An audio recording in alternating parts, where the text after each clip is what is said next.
When I found my daughter living as a maid in the $4.5 million house I bought for her, she did not even recognize me as her father.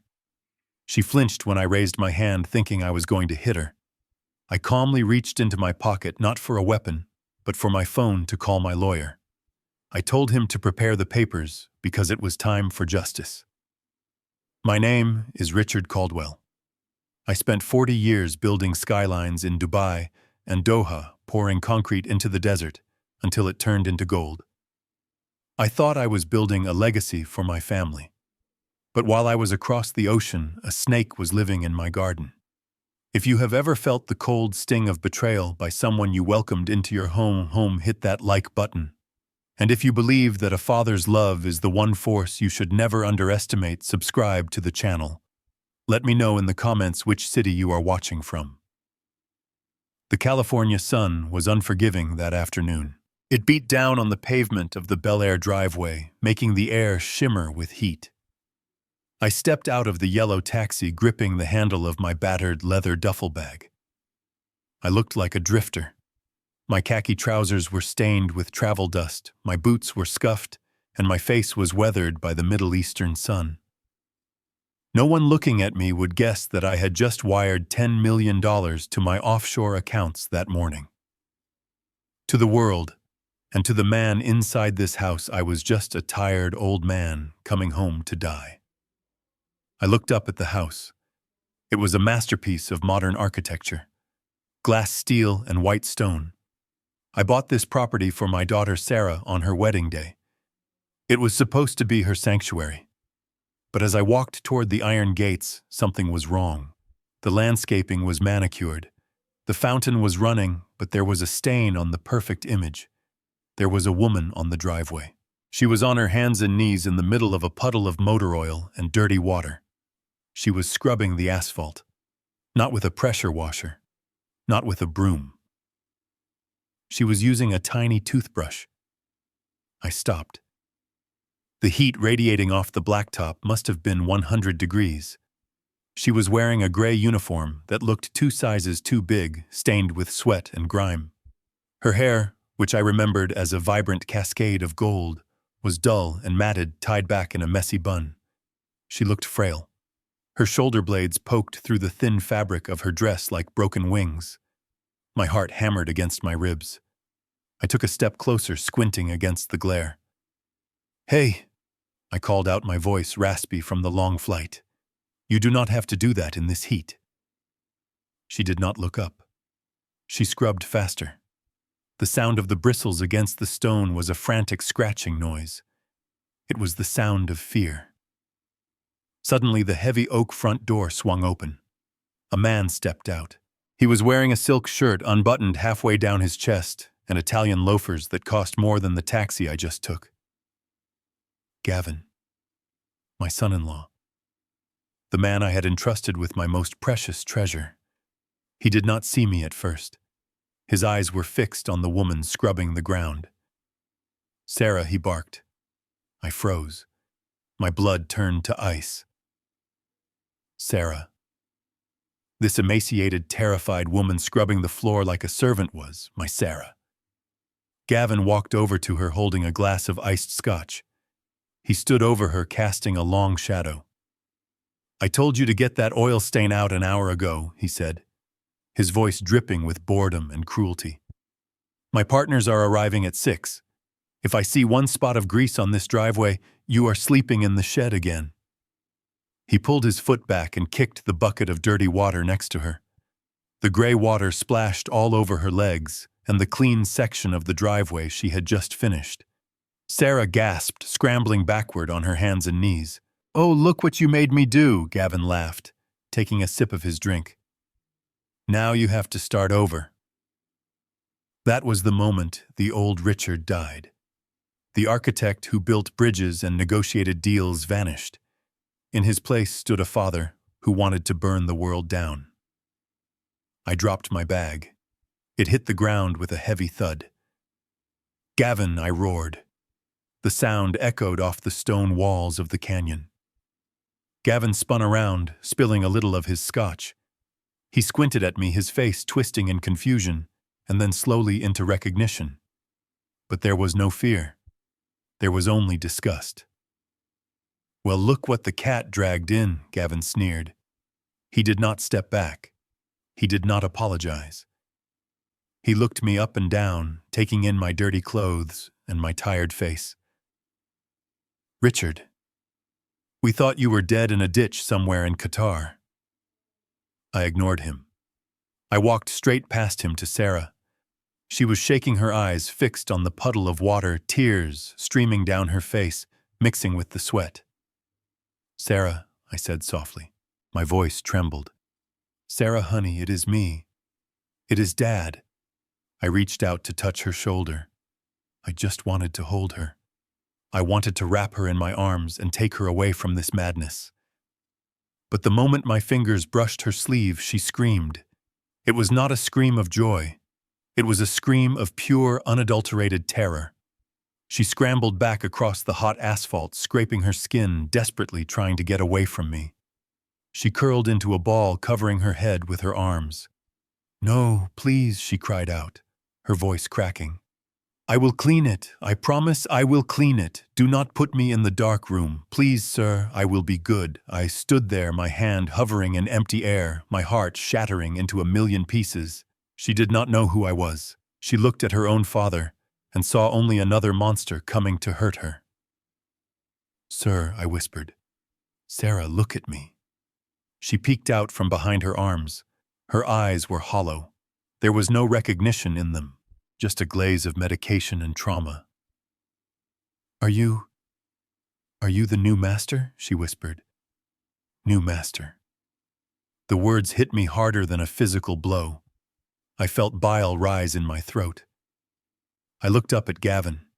He was leaning against the hood of his Porsche, smirking. "What did you do to her?" I asked.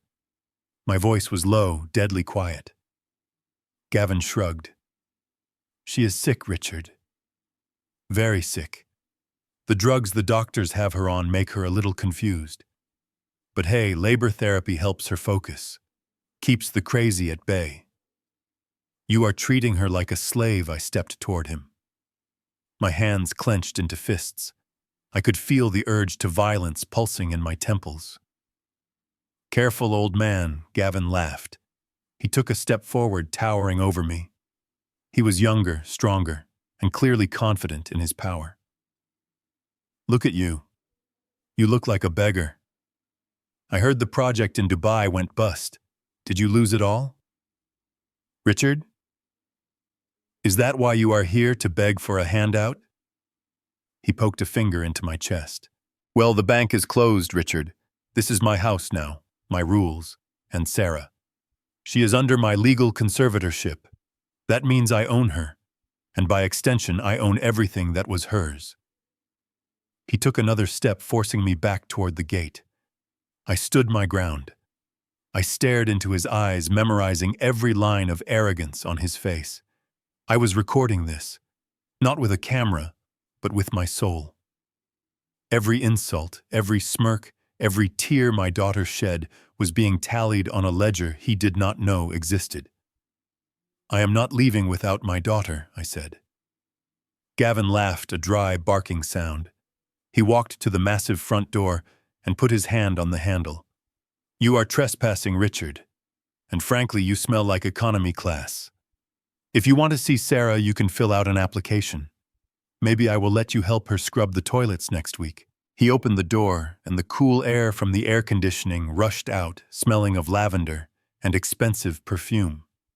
A stark contrast to the smell of motor oil and fear outside. But right now, Gavin pointed a manicured finger toward the side of the house where the garbage cans were lined up. "If you are hungry, the cook might have some leftovers. Use the servant's entrance around the back. This door is for family and guests. And you, Richard, you are neither." He slammed the heavy door in my face. The lock clicked shut with a sound like a gunshot. I stood there in the heat, looking at the closed door. I looked down at Sarah, who had gone back to scrubbing the driveway, humming a lullaby to herself, completely lost in her own broken world. Gavin thought he had won. He thought he had slammed the door on a broken, penniless old man. He had no idea that he had just locked himself inside with a man who had hunted wolves in the desert. He thought I was a beggar. He did not know that the beggar had just decided to buy the bank, the house, and the very ground he stood on. I picked up my bag. I did not go to the servants' entrance. I walked to the side of the gate into the shadows where he could not see me, and pulled out my satellite phone. I dialed a number I had not used in 15 years. It rang once. "Sterling," I said. "Richard," the voice on the other end gasped. "My God, we thought you were dead." "Not yet," I said, watching my daughter through the bars of the gate. "But someone is going to wish I was. Freeze all the accounts connected to the Pierce estate. And Sterling. Get the jet ready. I have a war to start. If you want to know what I found in the medicine cabinet that proved my daughter was not crazy, and how I turned Gavin's own party against him, hit the subscribe button. You are not going to want to miss what happens next. The game has just begun." The walk to the back of the house felt like a march to the gallows. Every step on the flagstone path I had paid for was a reminder of my failure. I skirted the edge of the property, passing the infinity pool, where I had imagined my grandchildren learning to swim. Now it was just a backdrop for Gavin's vanity. I reached the servants' entrance, a heavy steel door designed to be invisible to the guests, and pushed it open. The kitchen was massive, a chef's dream of stainless steel and marble filled with the aroma of roasting rosemary lamb and freshly baked bread. But the scene that greeted me froze the blood in my veins. My daughter Sarah was not sitting at the granite island. She was huddled in the far corner near the pantry, sitting on a small plastic stool. In her lap she balanced a paper plate. She was eating the crusts of sandwiches that had been cut off for the party platters, shoving them into her mouth with trembling hands, as if she had not eaten in days. My stomach turned. I took a step forward, my boots heavy on the tile floor. Sarah looked up, her eyes widening in panic. She dropped the piece of bread she was holding and scrambled to hide the plate behind her back. "I am sorry," she whispered, her voice barely audible over the hum of the refrigerator. "I was just hungry. Please do not tell him. I will work harder." Before I could answer, before I could fall to my knees and beg for her forgiveness, the swinging door to the dining room burst open.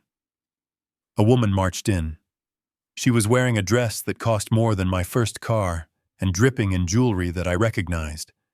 That diamond brooch on her lapel belonged to my late wife. It was Patricia Gavin's mother, the woman who played the role of the devout charitable matriarch at church every Sunday. "Well," she said, stopping in her tracks.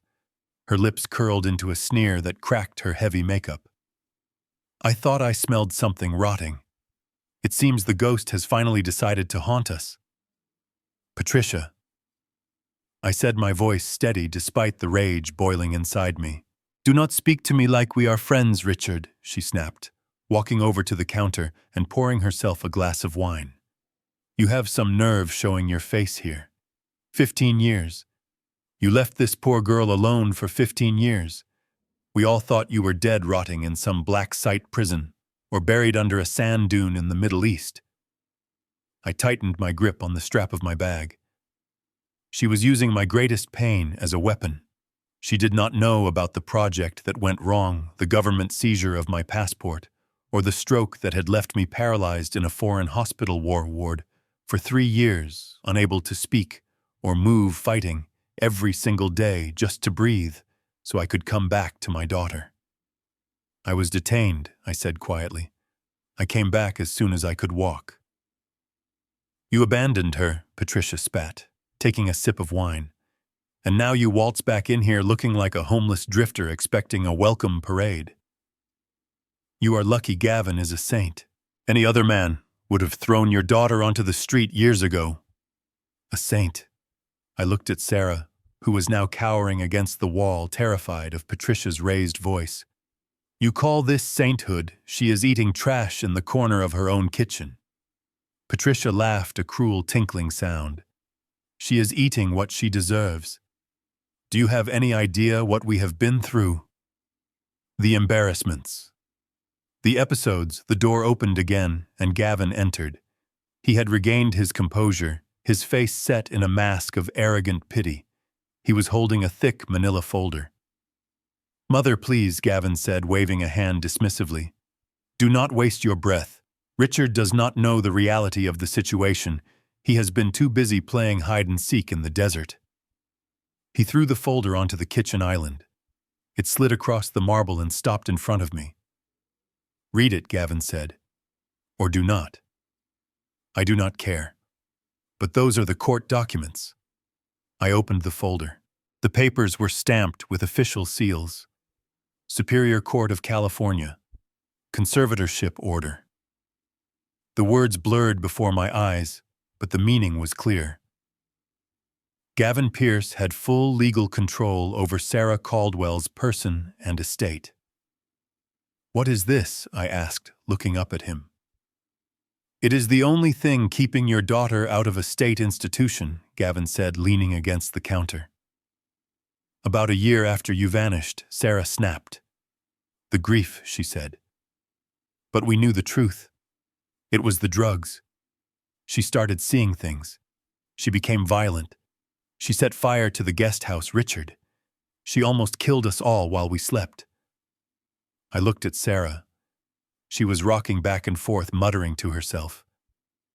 This was not the girl I raised. But drugs, Sarah had never even touched a cigarette. "That is a lie," I said. "Sarah never used drugs." Gavin sighed, as if explaining calculus to a toddler. "Addicts are good at hiding things." The court agreed with me. She was declared mentally incompetent. I was granted conservatorship to manage her assets and her care. We tried the best rehab centers in Malibu. Nothing worked. The doctors said her brain is fried. The only thing that keeps her calm, the only thing that gives her structure, is routine. "Hard work." He gestured to Sarah's maid uniform. "It is called occupational therapy," Gavin said smoothly. "Labor therapy. It grounds her. If we let her sit around, she starts screaming. She starts hurting herself. We give her tasks to give her purpose. We are saving her life, Richard." I looked at the medical reports in the file. Dr. Eris Thorne. I memorized the name instantly. The report listed diagnoses of paranoid schizophrenia, severe opioid dependency, and violent tendencies. It looked official.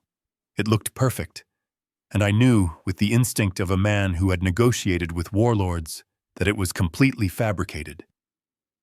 "So you took her money to pay for your lifestyle, and you made her a slave to keep her quiet," I said.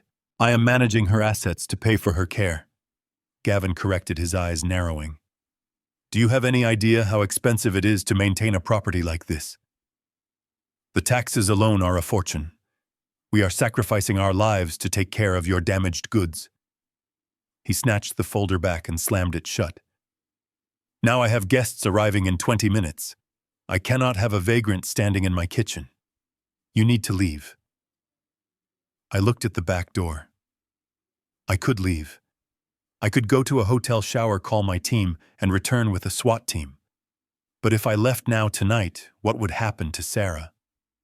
I saw the way Patricia looked at her. I saw the bruise on Sarah's arm.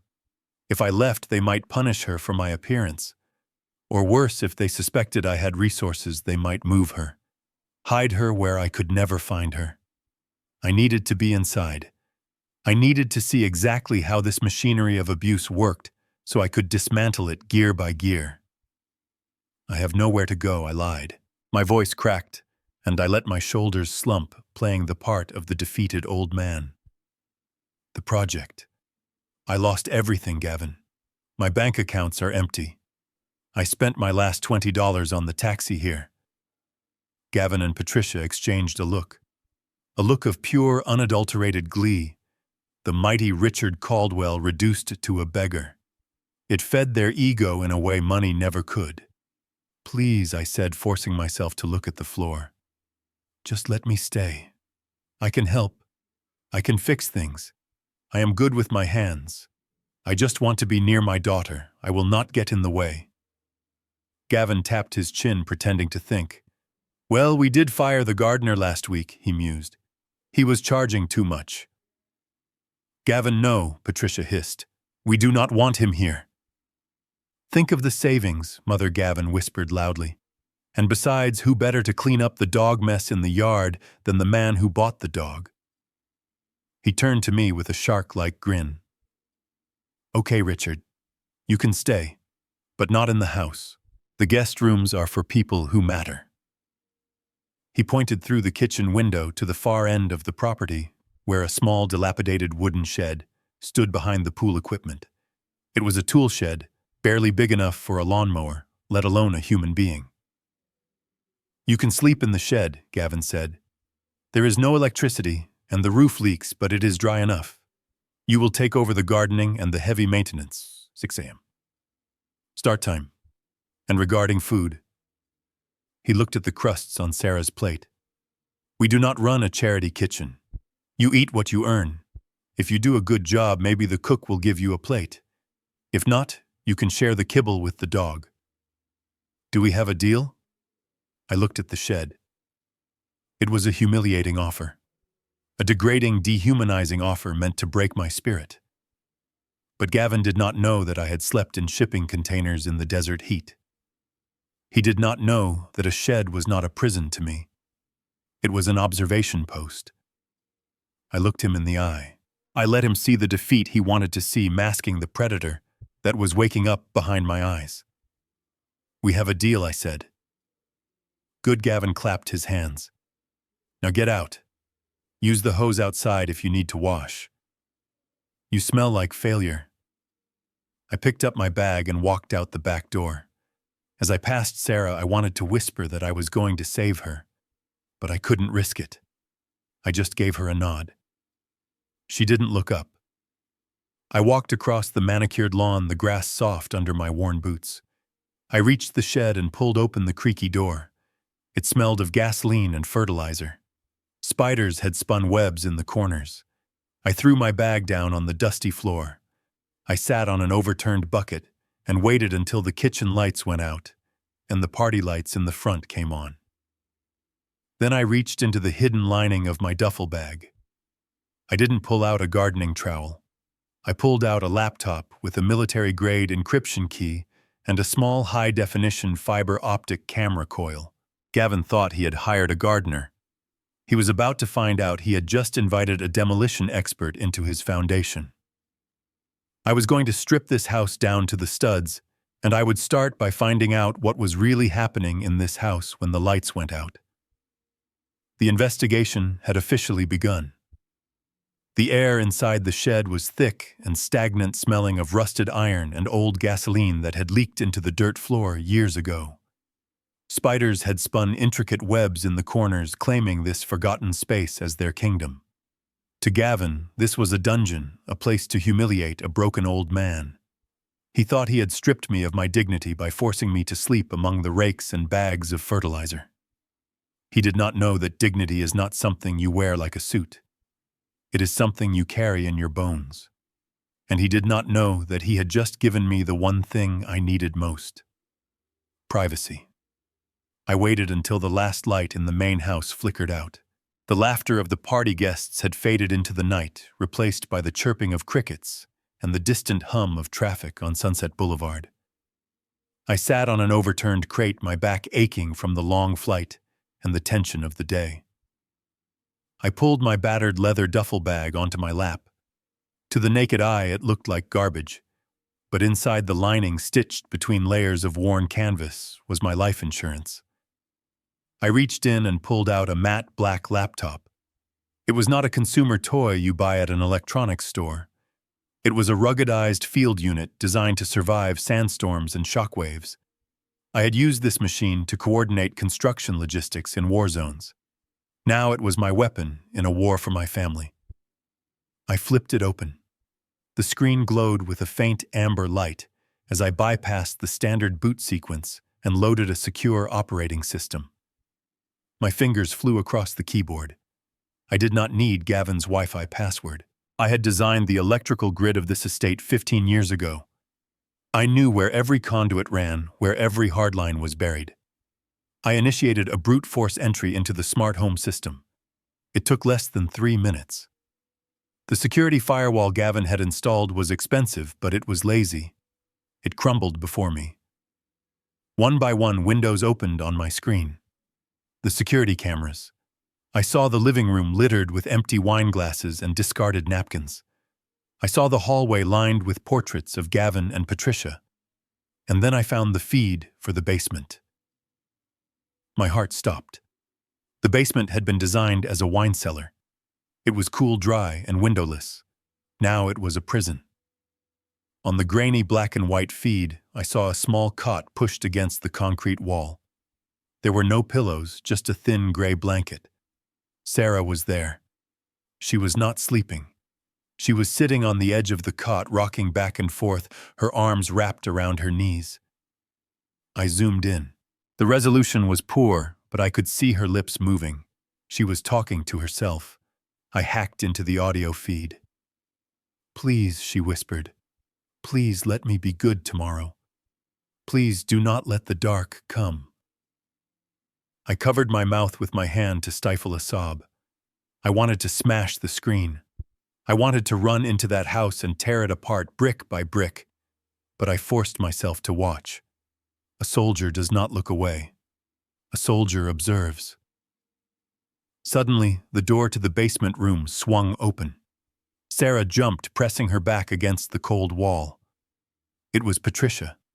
She was still wearing her evening gown, the sequins glittering under the harsh fluorescent light of the hallway. She did not look like a grandmother coming to check on a sick child. She looked like a predator entering a cage. She marched into the room. Sarah whimpered and tried to cover her head. "Get up," Patricia hissed. Her voice came through the laptop speakers, tinny but clear. "I am sorry, Mother, Patricia," Sarah stammered. "I cleaned the driveway. I did it all." "Shut up, you useless girl," Patricia snapped. She grabbed Sarah by the arm and yanked her off the cot. Sarah stumbled, her weak legs giving out, but Patricia held her up by her hair. "Where is it?" Patricia demanded. "Where is what?" Sarah cried. "The key," Patricia shook her. "The key to the safety deposit box. Your mother's emeralds. I know you have it. You hid it before you went crazy. Where is the spare key?" I gripped the edge of the workbench so hard a splinter drove into my palm. My wife's emeralds. They were the only thing Sarah had left of her mother. I had given them to her on her 18th birthday. Patricia was not just satisfied with the house and the money. She wanted to strip Sarah of every last memory. "I do not know," Sarah sobbed. "My head hurts." "I do not remember," liar Patricia slapped her. The sound was sharp and sickening. I stood up. The crate I was sitting on crashed to the floor. Red rage flooded my vision. I did not care about the plan. I did not care about the evidence. I grabbed a heavy iron wrench from the wall. I was going to kill them. I was going to walk into that basement and end this nightmare with my bare hands. I kicked the shed door open. The night air hit my face, cooling the sweat on my brow. I took a step onto the grass, the wrench heavy in my hand, ready to sprint across the lawn and shatter the glass of the back door. But then I froze. Headlights swept across the front gate. A car was moving slowly down the street. It was a police cruiser. I pulled back into the shadows of the large oak tree, my chest heaving. The cruiser stopped in front of the gate. Gavin was standing there, smoking a cigar, admiring his stolen kingdom. The window of the police car rolled down. "Evening, Mr. Pierce," the officer called out. His tone was not official. It was warm, deferential. "Officer Miller," Gavin replied, leaning casually against the gate. "Quiet night." "Quiet enough," the cop laughed. "Just making the rounds, keeping the riffraff away from the good citizens. You let us know if you have any trouble with that new gardener you mentioned. We can haul him in for vagrancy if he gives you a sideways look." Gavin laughed, puffing on his cigar. "I will keep that in mind, Miller. He is just a harmless old stray. but I appreciate the offer. Come by the office tomorrow. I have those tickets for the game we talked about. You are the best, Mr. Pierce, the cop saluted. The cruiser rolled away, disappearing into the darkness. I stood there in the shadows, the wrench slipping in my sweaty grip. The cold reality washed over me, dousing the fire of my rage. Gavin did not just own the house. He owned the narrative. He owned the local law. If I stormed in there now and attacked Patricia, Gavin would call Officer Miller. They would find a crazy old man assaulting a defenseless woman. I would be arrested, thrown in a cell, and Sarah would be left alone with them forever. I looked back at the shed. The blue light of the laptop was still glowing in the dark, a single unblinking eye. I lowered the wrench. I stepped back into the shed and closed the door. I sat back down in front of the screen. On the monitor, Patricia had given up. She threw Sarah back onto the cot and stormed out, locking the heavy door behind her. Sarah curled into a ball, sobbing silently. I put my hand on the screen over my daughter's image. "Hold on, Sarah," I whispered. "Just hold on. I cannot use my fists. Not yet. I have to use my mind." I typed a command into the laptop. I started a recording loop. Every second of footage, every slap, every threat was now being uploaded to a secure cloud server in Switzerland. I needed more than anger. I needed indisputable proof. I needed to catch them in a lie so big that not even their crooked police friends could save them. And tomorrow I was going to start digging.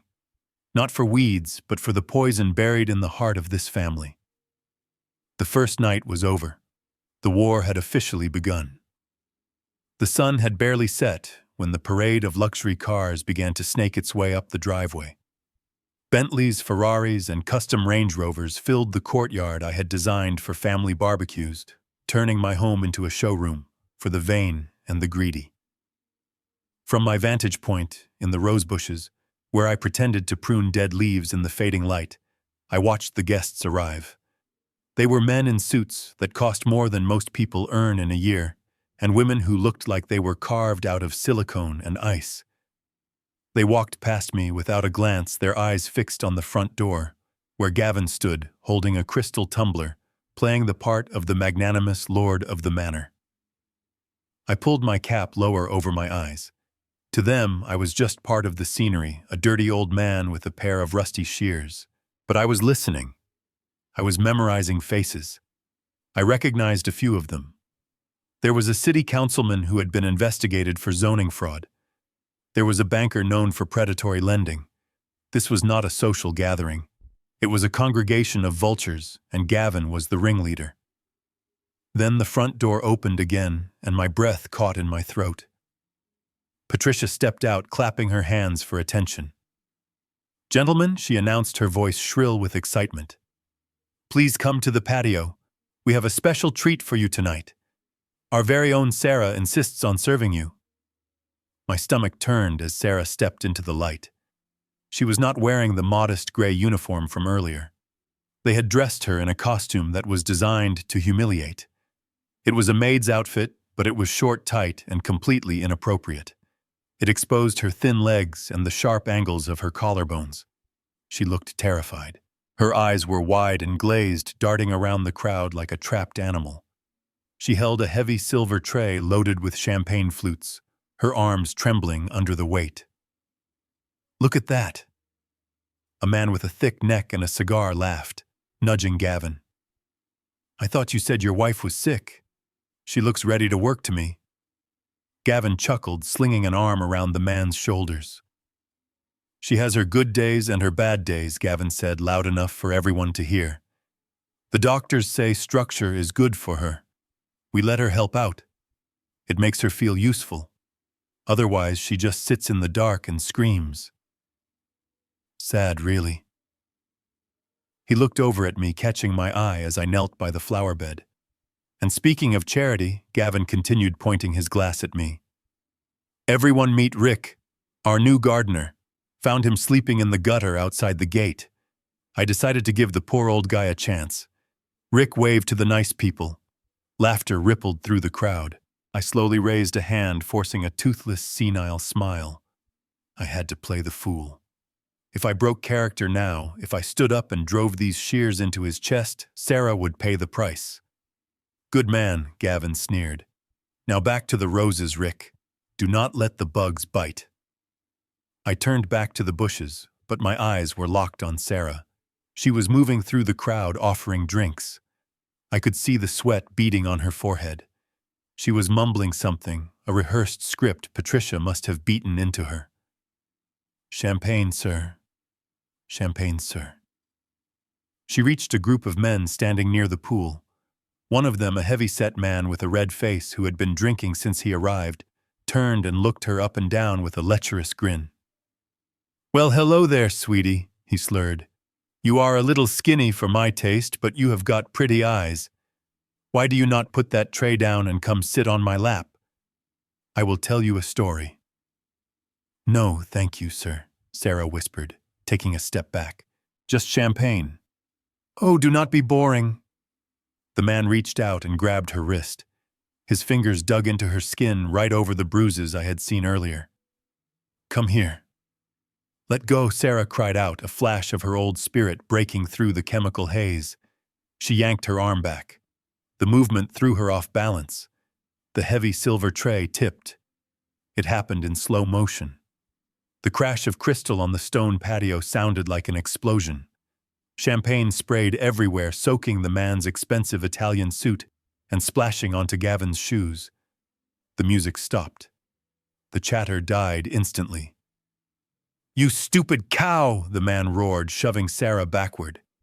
Look at my suit. This is silk. Sarah fell hard onto the patio stones. She curled up instantly, covering her head, waiting for the blow. I am sorry.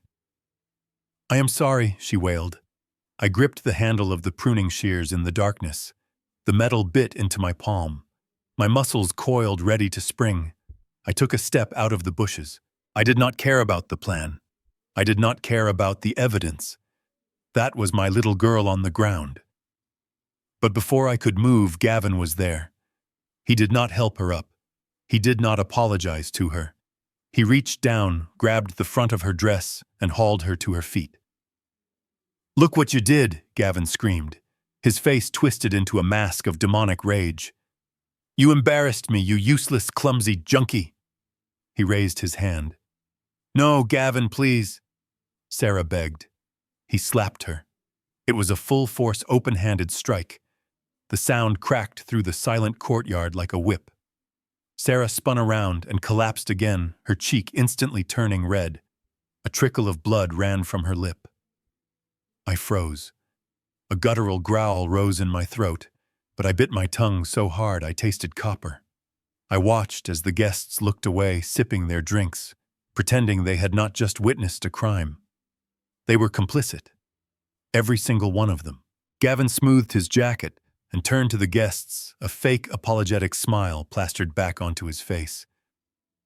My apologies, everyone, he said, stepping over his weeping wife as if she were a pile of trash. As I said, she is very unwell. The medication makes her clumsy. Mother, take her to the basement. Lock the door this time. Patricia emerged from the shadows, grabbed Sarah by the hair, and dragged her away. I watched my daughter disappear into the house, her eyes meeting mine for a split second. There was no hope in them, only infinite darkness. I fell to my knees in the dirt, shaking uncontrollably. I had to close my eyes to stop myself from screaming. I began hacking at the rosebush in front of me, destroying the flowers, channeling my murderous rage into the earth. Gavin walked over to the man with the wetsuit, handing him a napkin. Do not worry about the suit, Bob Gavin said. I will buy you 5 new ones. Just consider it a cost of doing business. He put his arm around the man and walked him toward the edge of the patio, stopping just a few feet from where I was crouching. They did not lower their voices. They thought the old gardener was too deaf or too stupid to understand. I am sorry about the drama, Gavin said, lighting a cigar. But honestly, it is for the best that you saw that. It proves why I need to move fast. The man Bob wiped champagne off his lapel. She is a liability. Gavin, Bob grunted. But the property is impeccable. You really have the authority to sell, I mean with her condition. That is exactly why I can sell. Gavin replied, blowing smoke into the night air. The court granted me full power of attorney to liquidate assets for her long-term care. I am going to sell this place, Bob. It is too big, too many memories for her. I am going to put her in a specialized facility in Switzerland, permanent residency. And with the money from the sale, he leaned in closer, his voice dropping to a conspiratorial whisper. I am going to invest every cent into your development project in Nevada. $4.5 million cash. We close the deal on Friday? Bob grinned, greed lighting up his eyes. If you can sign the deed, we have a deal. I stopped cutting the roses. The shears hung loosely in my hand. Friday. Today was Wednesday. Gavin wasn't just abusing Sarah. He was erasing her. He was going to sell the house, the safety net I built for her, and use the money to lock her away in a foreign institution where I would never find her. He was going to bury her alive and use her own inheritance to pay for the shovel. I looked up at Gavin's back. He was laughing, clinking his glass against Bob's. He thought he was a genius. He thought he had played the system perfectly. But he had made one fatal miscalculation. He thought the house belonged to Sarah. It didn't. Technically, the deed was in the name of a shell company I had established 20 years ago, a company called Phoenix Holdings. And the only person who could authorize a sale for Phoenix Holdings was not Sarah. It was the chairman. Me. But Gavin had forged documents. He had a corrupt judge. If he tried to sell it on Friday, he would discover the block on the title.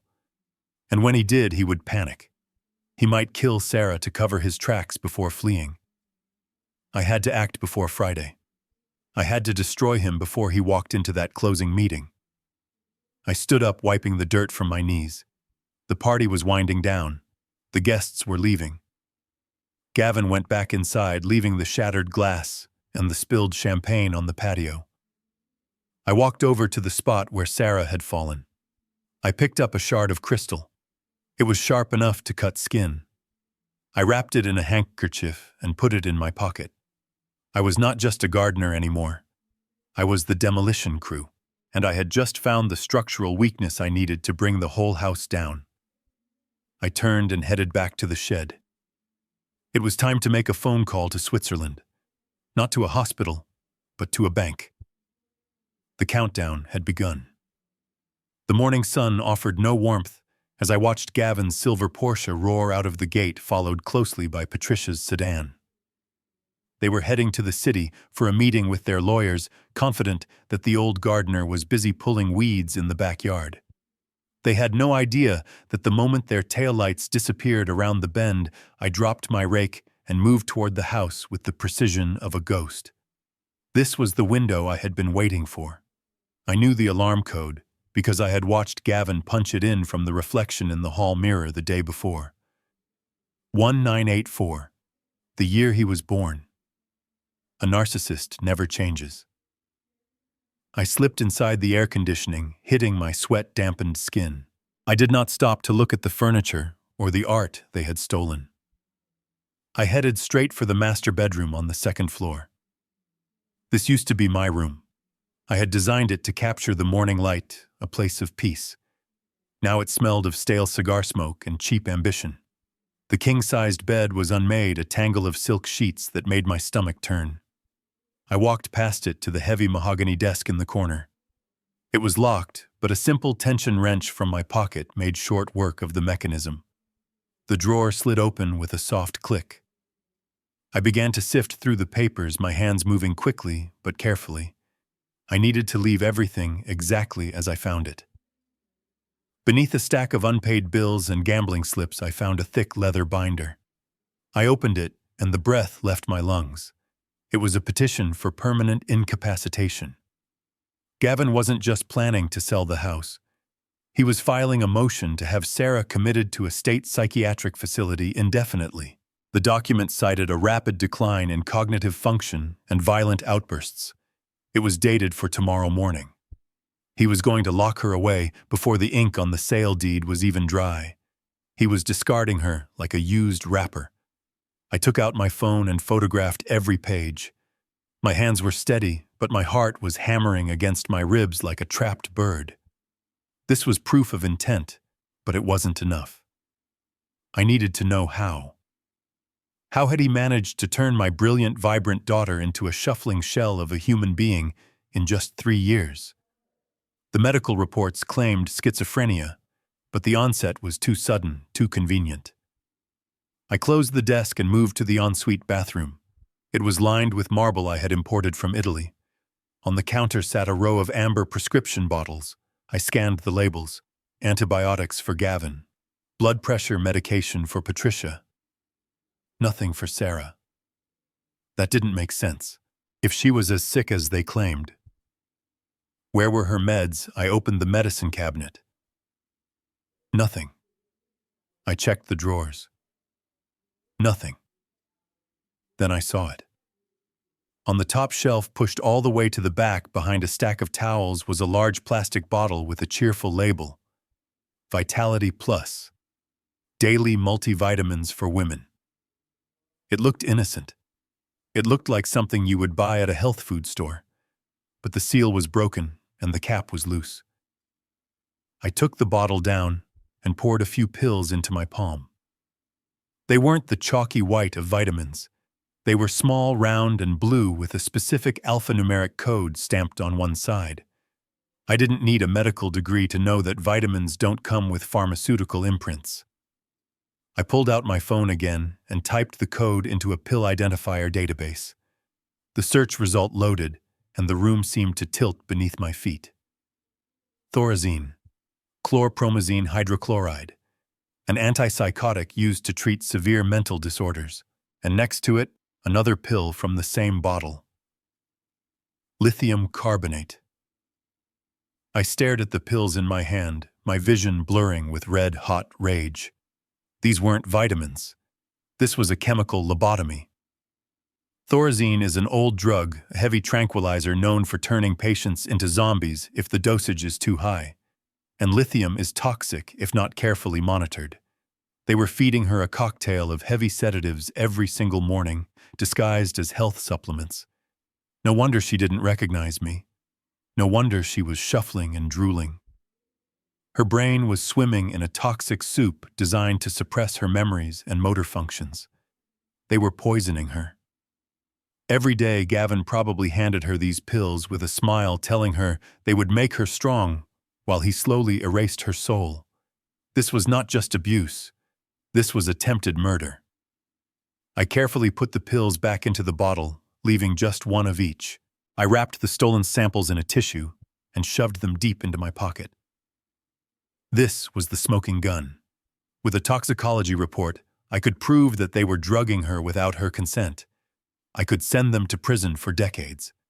I was about to turn and leave when I heard a sound that froze the blood in my veins. The front door downstairs opened. I checked my watch. It had only been 20 minutes. They shouldn't be back for hours. Then I heard the distinct, sharp click of high heels on the foyer marble. It wasn't Gavin. It was Patricia. "Damn it," I heard her voice echo up the stairs, shrill and annoyed. "I forgot the power of attorney forms. Gavin is going to kill me if we are late." I looked around the room. There was no other exit. The balcony was too high to jump from without breaking a leg. The bathroom had no window. The footsteps were getting louder. Click, click, click. She was coming up the stairs. I quickly shut the medicine cabinet and wiped the counter with my sleeve to remove any fingerprints. I moved to the bedroom door hoping to slip out before she reached the landing, but I was too late. I could see the top of her head ascending the staircase through the crack in the door. She was humming to herself, a cheerful tune that made the situation even more grotesque. She was happy because she thought she was about to win. I silently backed into the room. My eyes darted around searching for a hiding place. Under the bed was too risky. She might see my boots. The curtains were sheer. The footsteps reached the hallway. She was walking straight toward the master bedroom. I dove into the walk-in closet, pulling the louvered doors shut just as the bedroom door handle turned. I pressed myself into the corner behind a row of Gavin's expensive suits. The smell of cedar and mothballs filled my nose, but it couldn't mask the scent of my own fear. Not fear for myself, but fear of failing Sarah. If she found me here now, the game was over. They would destroy the evidence. They would move Sarah. I would never see my daughter again. The bedroom door opened. "Where did he put that folder?" Patricia muttered to herself. I watched through the slats of the closet door. She walked into the room, her back to me. She was less than 10 feet away. She threw her purse on the bed and walked toward the desk I had just broken into. If she noticed the lock was picked, or if she saw that the papers were slightly out of order, she would scream.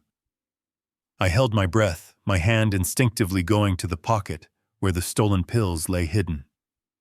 I was a trapped animal, and the hunter was standing right in front of my den. Patricia reached for the drawer handle. I tensed my muscles, ready to burst out and fight my way to freedom if necessary. The silence in the room was deafening, broken only by the sound of my own pulse pounding in my ears. She pulled the drawer open. This was it. The moment of truth. I pressed myself deeper into the corner of the closet, the wool of Gavin's suits scratching against my cheek. Through the wooden slats of the door, I watched Patricia's silhouette freeze. She had pulled the drawer open, but she was not looking at the files. Her hand was hovering over her phone, which was resting on the desktop. It began to vibrate, buzzing angrily against the mahogany. She snatched it up, and her voice, usually dripping with fake sweetness, dropped to a low, venomous hiss. "Gavin, I am looking for the papers now," she said, pacing the room. Her heels clicked sharply on the floor, each step bringing her closer to the closet where I was hiding. "But listen to me. We have a problem. The old man. He is asking questions." I held my breath. My lungs burned, but I did not dare exhale. She was 3 feet away. If she reached out to grab a jacket, it was over. "He was sniffing around the kitchen earlier," Patricia continued, "and I saw him looking at Sarah's arms. He knows something is wrong. I do not like it, Gavin. He is not just a gardener. There is a look in his eyes. It is too sharp." She paused, listening to whatever my son-in-law was saying on the other end. Then she laughed, a cold, dry sound that made the hair on my arms stand up. "Do not be naive. We cannot just fire him. If he goes to the police with what he has seen, it delays the sale. We need a permanent solution. Old men have accidents all the time, Gavin. They slip in the shower. They fall downstairs. They have heart attacks in their sleep. Just think about it. If he is not gone by Friday, I will handle it myself." She hung up and threw the phone onto the bed. She grabbed the folder from the desk, not bothering to check the other contents, and stormed out of the room. I waited until I heard her footsteps fade down the hallway. I waited until I heard the front door slam shut. Only then did I let the air escape my lungs in a ragged gasp. My hands were shaking not from fear, but from a cold, hard realization. They were not just going to sell my house. They were going to kill me. I was a loose end, a stain on their perfect plan, and they were ready to scrub me out. I slipped out of the closet and moved to the window. Down below, I saw Patricia get into her car and speed off. The house was empty save for the staff and Sarah locked in the basement. I wanted to run down there and break her out right now. But I couldn't. Not yet. If I took her now with no legal standing and no police support, they would hunt us down. They would claim I kidnapped her. I needed the law on my side. I needed a weapon heavier than a wrench. I grabbed my laptop bag from the shed and slipped out the side gate. I could not use the internet connection in the house. Gavin would be monitoring the traffic, and if he saw an encrypted email going to a high-profile law firm, he would know the game was up. I needed to be a ghost. I walked 3 miles to the downtown area, keeping my head down, pulling my cap low. I blended in with the invisible people of the city, the homeless and the forgotten. I found a rundown internet cafe tucked between a pawn shop and a liquor store. It was a place for gamers and tourists smelling of stale coffee and ozone. Perfect. I paid cash for a terminal in the back corner. The computer was old, the keyboard sticky, but it had a connection. I plugged in a secure USB drive, booting the machine into a protected operating system that left no trace on the hard drive. I opened a secure email client. I did not type a subject line. I just typed a destination address. It was a private server for Sterling and Associates, the most ruthless litigation firm in the state. Arthur Sterling was my oldest friend, the man who had helped me bury my competitors in the 90s. But I had not spoken to him in 15 years. I attached the photos of the court documents. I attached the audio file of Patricia threatening Sarah, and I attached a photo of the pills I had stolen. Then I typed a simple message. Code Phoenix. The eagle has landed, but the nest is full of vipers. I am alive. I am in Los Angeles, and I need you to unleash hell. I hit send. I sat there watching the progress bar crawl across the screen. 90%. 99%. Sent. I leaned back in the creaky chair, my eyes scanning the cafe. A teenager was playing a shooter game 2 rows over. A man was sleeping at another desk. No one looked at me. Then a window popped up on my screen. It was an incoming video call request. Secure line. I plugged in my headset. I clicked accept. The screen flickered and a face appeared. It was an older man with silver hair and eyes that looked like they had seen everything. He was sitting in a corner office with a view of the city skyline, a skyline I had helped build. Arthur Sterling dropped his coffee cup. I saw it shatter on his desk, coffee spilling over legal briefs, but he did not even blink. He leaned into the camera, his face pale.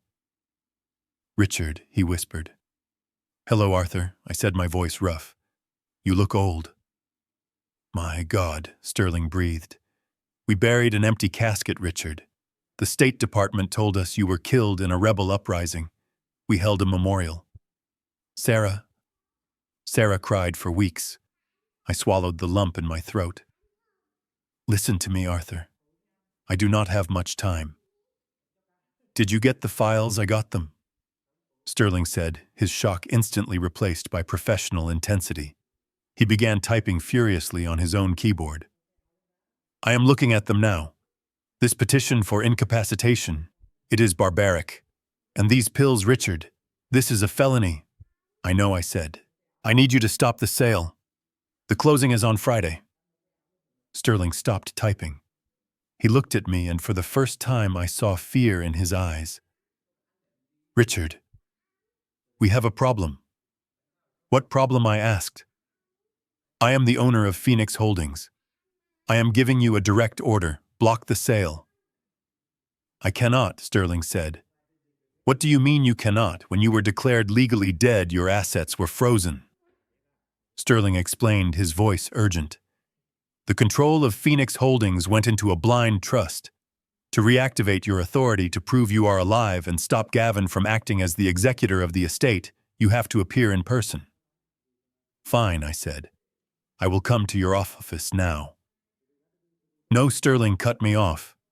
"It is not that simple. You need to appear at the First National Bank in front of the Board of Trustees to provide biometric verification and sign the resurrection clause. The earliest appointment I can get is Monday morning." "Monday." I slammed my hand on the desk, making the teenager look up. "That is 5 days away. Gavin is selling the house on Friday. I can file an emergency injunction to delay the sale," Sterling said. "But I need to file it tomorrow. And the moment I file it, Gavin will be notified. He will know you are alive, Richard. He will know you are coming for him." I went cold. Patricia's words echoed in my head. "If he is not gone by Friday, I will handle it myself. If he knows I am alive, he will kill Sarah," I said. "He will panic. He will try to erase the evidence. He won't just try to kill Sarah," Sterling said grimly. "Richard, if you walk out of that cafe, you are a walking target. Gavin has connections. If he finds out the ghost has returned, he will not let you live until Monday. You need to go underground. I cannot hide Arthur, I said, looking at the dirty floor of the cafe. I am living in his backyard. I am the only thing standing between my daughter and a lobotomy. Then you need to be careful, Sterling warned, because the moment I file this paper tomorrow morning, the clock starts ticking. You have 48 hours to keep your daughter alive until the cavalry arrives. Do not let them catch you, Richard. If they catch you, there will be no trial, just a funeral. I ended the call. The screen went black, reflecting my own tired, determined face. Monday. I had to survive until Monday. But first I had to survive tonight. I pulled my cap down, wiped the keyboard with my sleeve, and walked out into the neon-lit street. The hunter had become the hunted, but they had forgotten one thing. A man with nothing to lose is the most dangerous creature on earth. I was going back to the house, not to hide, but to set a trap. The next 48 hours were a test of patience that nearly broke me. I knew I could not just storm the house and drag Sarah out. Without her mind intact, she would be a liability in her own rescue. I needed her lucid. I needed her to be Sarah again, even if just for an hour. So I became a chemist in the darkness of my garden shed. I used a small bag of flour I had stolen from the pantry and water from the hose to roll hundreds of tiny, hard pellets. I let them dry in the sun behind the pool equipment until they were hard and white. Then, during the 20-minute window when the maid was cleaning the upstairs bathrooms, I made the switch. I emptied the bottle of Thorazine and lithium into a plastic bag and filled the container with my harmless flour pills. It was a desperate, dangerous gamble. If the withdrawal symptoms were too severe, she could have a seizure. But if I did nothing, her mind would be gone forever. I watched her like a hawk from the garden. The first day she was shaky. I saw her sweating as she swept the patio, her hands trembling so hard she dropped the broom twice. Gavin yelled at her, calling her useless, but he did not suspect the cause. He just thought her madness was deepening. But by the second afternoon, something changed. I was trimming the hedges near the kitchen window when I saw her standing at the sink. She was not staring blankly at the wall. She was looking at a photograph on the fridge, a picture of Gavin. And for the first time in years, I saw an expression on her face that was not fear. It was hatred. Pure, sharp, intelligent hatred. The fog was lifting. The poison was leaving her system. That night I waited until the house was silent. Gavin had gone out to a club, leaving Patricia snoring in the guest room. I picked the lock on the back door and crept down the hallway to the basement entrance. My heart was pounding against my ribs like a sledgehammer. I descended the stairs into the cool, damp darkness. The only light came from the crack under the door. I unlocked it quietly and pushed it open. Sarah was sitting on the edge of her cot. She was not rocking back and forth. She was sitting up straight, her hands clasped tightly in her lap. When the door opened, she did not flinch. She did not whimper. She looked up and her eyes were clear. They were the blue eyes I remembered, sharp and observant, no longer glazed over by chemical suppression. "Who is there?" she whispered. Her voice was stronger, less like a child, more like a woman. "It is me, Sarah," I said softly, stepping into the dim light. She squinted, her breath catching in her throat. She stood up slowly, her legs steady. She took a step toward me, reaching out a hand as if to touch a ghost. "Dad," she choked out. The word broke me. I rushed forward and wrapped my arms around her. She collapsed against my chest, sobbing, but these were not the tears of a broken victim. They were tears of relief. She felt solid in my arms, real. "I thought you were dead," she cried into my shoulder. "They told me you died in the desert. They showed me the death certificate. They lied." I whispered, stroking her hair, which smelled of cheap soap and dampness. "They lied about everything. I am here. I am real. And I am going to get you out of here." She pulled back, suddenly gripping my arms with surprising strength. Her eyes were wide with panic. "No, you have to go," she hissed, pushing me toward the door. "You have to run, Dad. If Gavin finds you here, he will kill you. You do not understand what he is capable of." "I am not leaving you," I said firmly. "I have a plan. The lawyer is filing an injunction tomorrow. We just need to hold on." "You do not understand." Sarah shook her head frantically. "It is not just about the money anymore. It is about the baby." I froze. "What baby, Sarah? Gavin's baby," she spat the words out with disgust. "He has a mistress. Her name is Elena. She is 22. I heard them talking on the phone when they thought I was too drugged to understand. She is pregnant, Dad. She is almost 7 months along." The room seemed to spin. A mistress. A child. "That is why he is rushing the sale." Sarah continued, her voice trembling with urgency. "He needs the cash to buy a new life with her." But it is worse than that. Elena refuses to be a mistress. She wants to be his wife. But Gavin cannot divorce me because of the prenup you made him sign. If he divorces me, he gets nothing. I felt a cold chill run down my spine. I had written that prenuptial agreement myself. It was ironclad.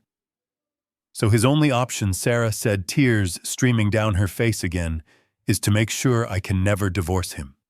That is why he is filing for permanent incapacitation. If I am locked away in a state ward declared legally insane, he stays my guardian. He keeps control of the trust.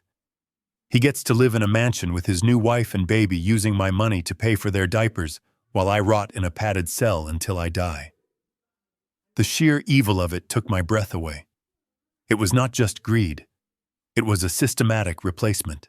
He was going to erase my daughter to install a new family on top of her grave. "He is a monster," I whispered. "He is desperate," Sarah said, "and that makes him dangerous." He told Elena on the phone that he would take care of the loose ends by Friday. "Dad, you are a loose end.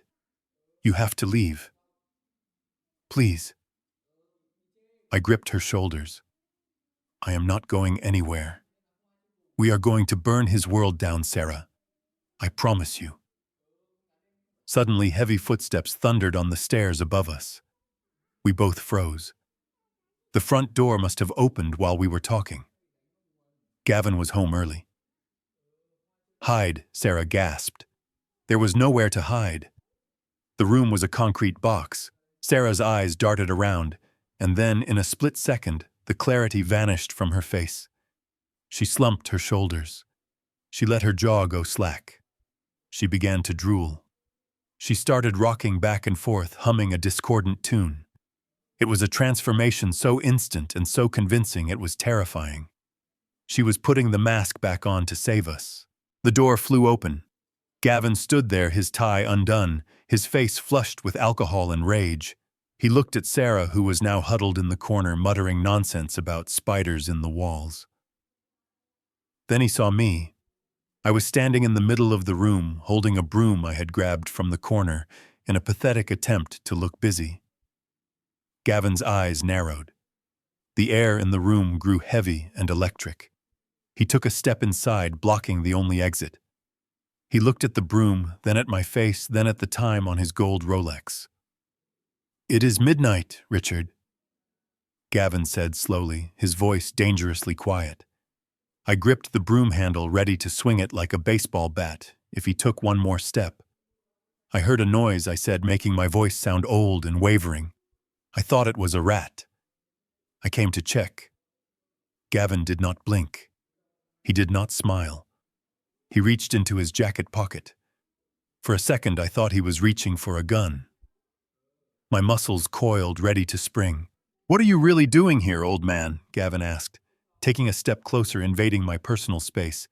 "You are not cleaning, and you are certainly not checking for rats." He leaned in, smelling of expensive scotch and cheap perfume. "You were talking to her, weren't you?" I stared at him, my heart hammering against my ribs. I had to make a choice.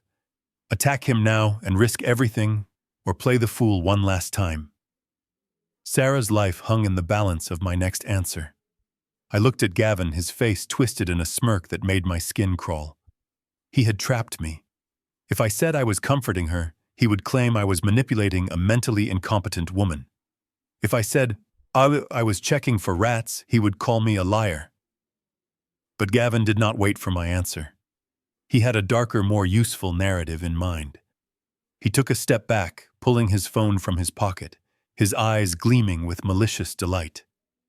"Oh, I see what this is," Gavin said, his voice rising theatrically. He was not talking to me anymore. He was performing for an invisible audience.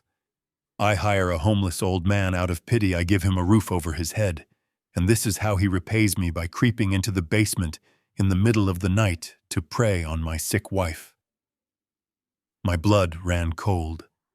The accusation was so vile, so far from the truth, that for a moment I could not speak. Sarah let out a whimper, shrinking back against the wall, her eyes wide with terror. She understood exactly what he was doing. "You are sick!" Gavin shouted, pointing a finger at me.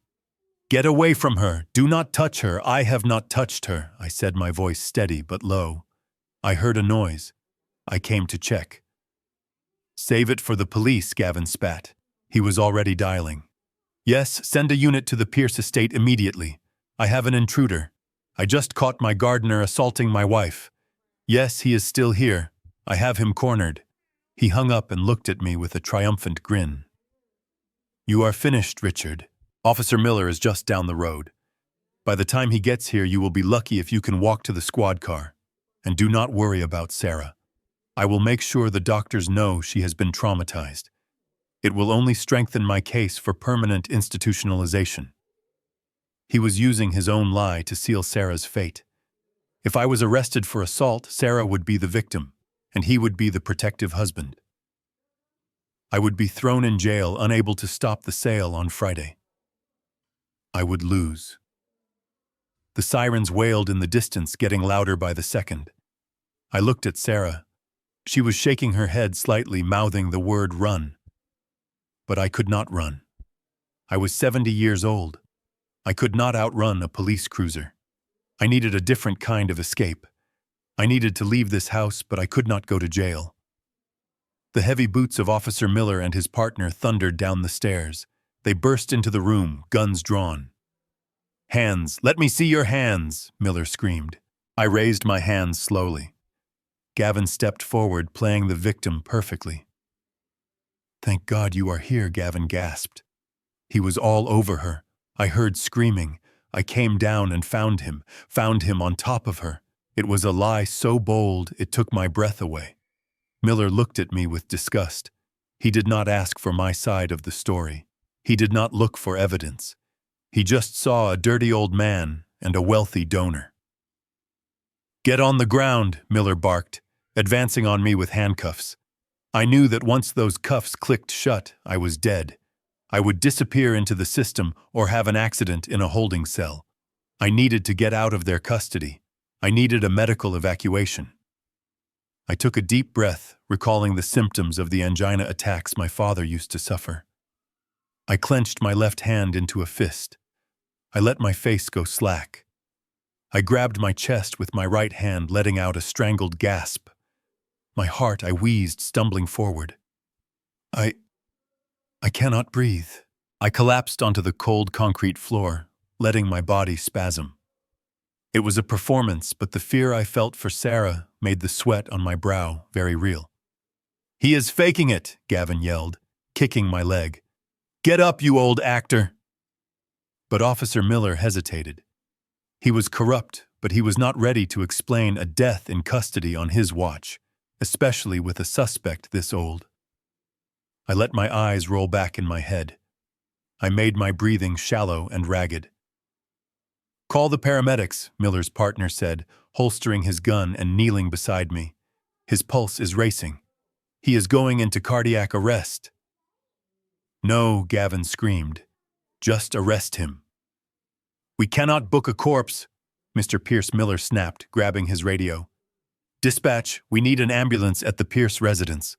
Possible myocardial infarction. Suspect is elderly male." Gavin let out a string of curses, kicking the wall in frustration. He knew he was losing control of the situation. He wanted me in a cell, not a hospital. 10 minutes later, I was strapped to a gurney, an oxygen mask over my face. As they wheeled me out of the basement, I turned my head to the side. I saw Sarah. She was still huddled in the corner, but for a brief second, she lowered her hands. She looked at me and I winked. Just a tiny, almost imperceptible flutter of my eyelid. She understood. I was not dying. I was fighting. The ambulance ride was a blur of lights and sirens. The paramedics were professionals sticking IVs into my arm and monitoring my vitals. I kept my eyes closed, regulating my breathing, playing the part of the fading old man. "Take him to County General," the driver shouted. "He is indigent. No insurance, a County General, perfect." It was an overcrowded, underfunded public hospital on the other side of the city. It was chaotic. It was the perfect place to disappear. When we arrived, the emergency room was a war zone. People were shouting. Gurneys were everywhere, and doctors were running from one crisis to another. The paramedics wheeled me into a curtained bay and hooked me up to a monitor. "Doctor will be here in 5 minutes," the nurse said, patting my hand before rushing off to help a gunshot victim. The moment the curtain closed, I sat up. I ripped the IV out of my arm, pressing my thumb over the puncture wound to stop the bleeding. I pulled the sensors off my chest. The heart monitor flatlined, letting out a high-pitched whine. I did not wait for them to come running. I slid off the bed, my legs steady. I grabbed a doctor's lab coat that had been left on a chair and shrugged it on over my dirty gardener's clothes. I walked out of the bay, moving with purpose, looking at a clipboard I had snatched from the counter. "Code blue in Bay 4, someone shouted behind me. Nurses rushed past me toward my empty bed. I walked in the opposite direction toward the fire exit. I pushed through the heavy doors and stepped out into the cool night air. I was in an alleyway filled with dumpsters. I was free. I stripped off the lab coat and tossed it into a bin. I walked 2 blocks until I found a payphone that actually worked. I did not have coins, but I had a calling card number memorized from my days in the field. I dialed. It rang 3 times. "Sterling," the voice answered, sounding tired. "It is me," I said, leaning against the brick wall, watching the city lights of Los Angeles glitter in the distance. Richard Sterling's voice spiked with panic. "Where are you?" The police scanner said there was an incident at the house. They said a suspect had a heart attack. "I am fine," I said, wiping the sweat from my forehead. "It was a diversion." "But I am out of time, Arthur." Gavin tried to frame me. "He is desperate. He is going to hurt her." "We filed the injunction," Sterling said. "But the court won't review it until tomorrow morning." "That is too late," I said. I looked up at the sky. The moon was full, casting a pale light over the city where I had built my fortune. I was done playing by the rules. I was done hiding in sheds and pretending to be weak. "I want you to activate Operation Phoenix," Y said. My voice was cold, hard as steel. Sterling went silent. "Richard, are you sure that is the nuclear option? It liquidates your offshore holdings. It exposes you completely." "I do not care," I said. "Gavin owes money. Big money. He told his buyer he needed to sell the house to pay off his debts. Find out who holds his paper." "I already looked into it," Sterling said. "He is leveraged to the hilt. He owes $5 million to a private equity firm in Singapore, and another $2 million to a loan shark in Vegas." "Buy it," I commanded. "Buy all of it. Offer them a 20% premium for immediate transfer of the debt. I want to own every cent that man owes. Richard." "That will cost you." "Do it." I roared into the phone, startling a stray cat in the alley. "I do not care what it costs. I want to own him. By sunrise, I want to be the one holding the leash." "I understand," Sterling said, his voice shifting to a professional tone. "I will wake up the partners. We will have the debt purchased by 4 a.m. "Good," I said. "And Arthur?" "Get the car. Come pick me up." I am done being the gardener. It is time for the landlord to return. I hung up the phone. I stood there for a moment, breathing in the smoggy air. I touched the pocket where the stolen pills were still hidden. Gavin thought he had won. He thought he had scared off a helpless old man. He had no idea that he had just forced me to take the gloves off. I was coming back. And this time I was not coming through the back door. The next 36 hours were a masterclass in arrogance. Gavin moved through the house like a king who had just executed his only rival. He thought I was rotting in a hospital bed or dead in a ditch, so he dropped his guard. He tore down the last of my paintings, replacing them with modern monstrosities that suited his hollow soul. He called in a cleaning crew to scrub the basement, erasing the traces of Sarah's prison, preparing for the grand showing. But he did not know that the cleaning crew worked for me. Every rag they used, every bottle of bleach was a prop. They were planting high-definition microphones in every room, turning his sanctuary into a broadcast studio. I sat in the back of a black surveillance van parked 3 streets away, watching the monitors. The screens glowed with the cold light of justice.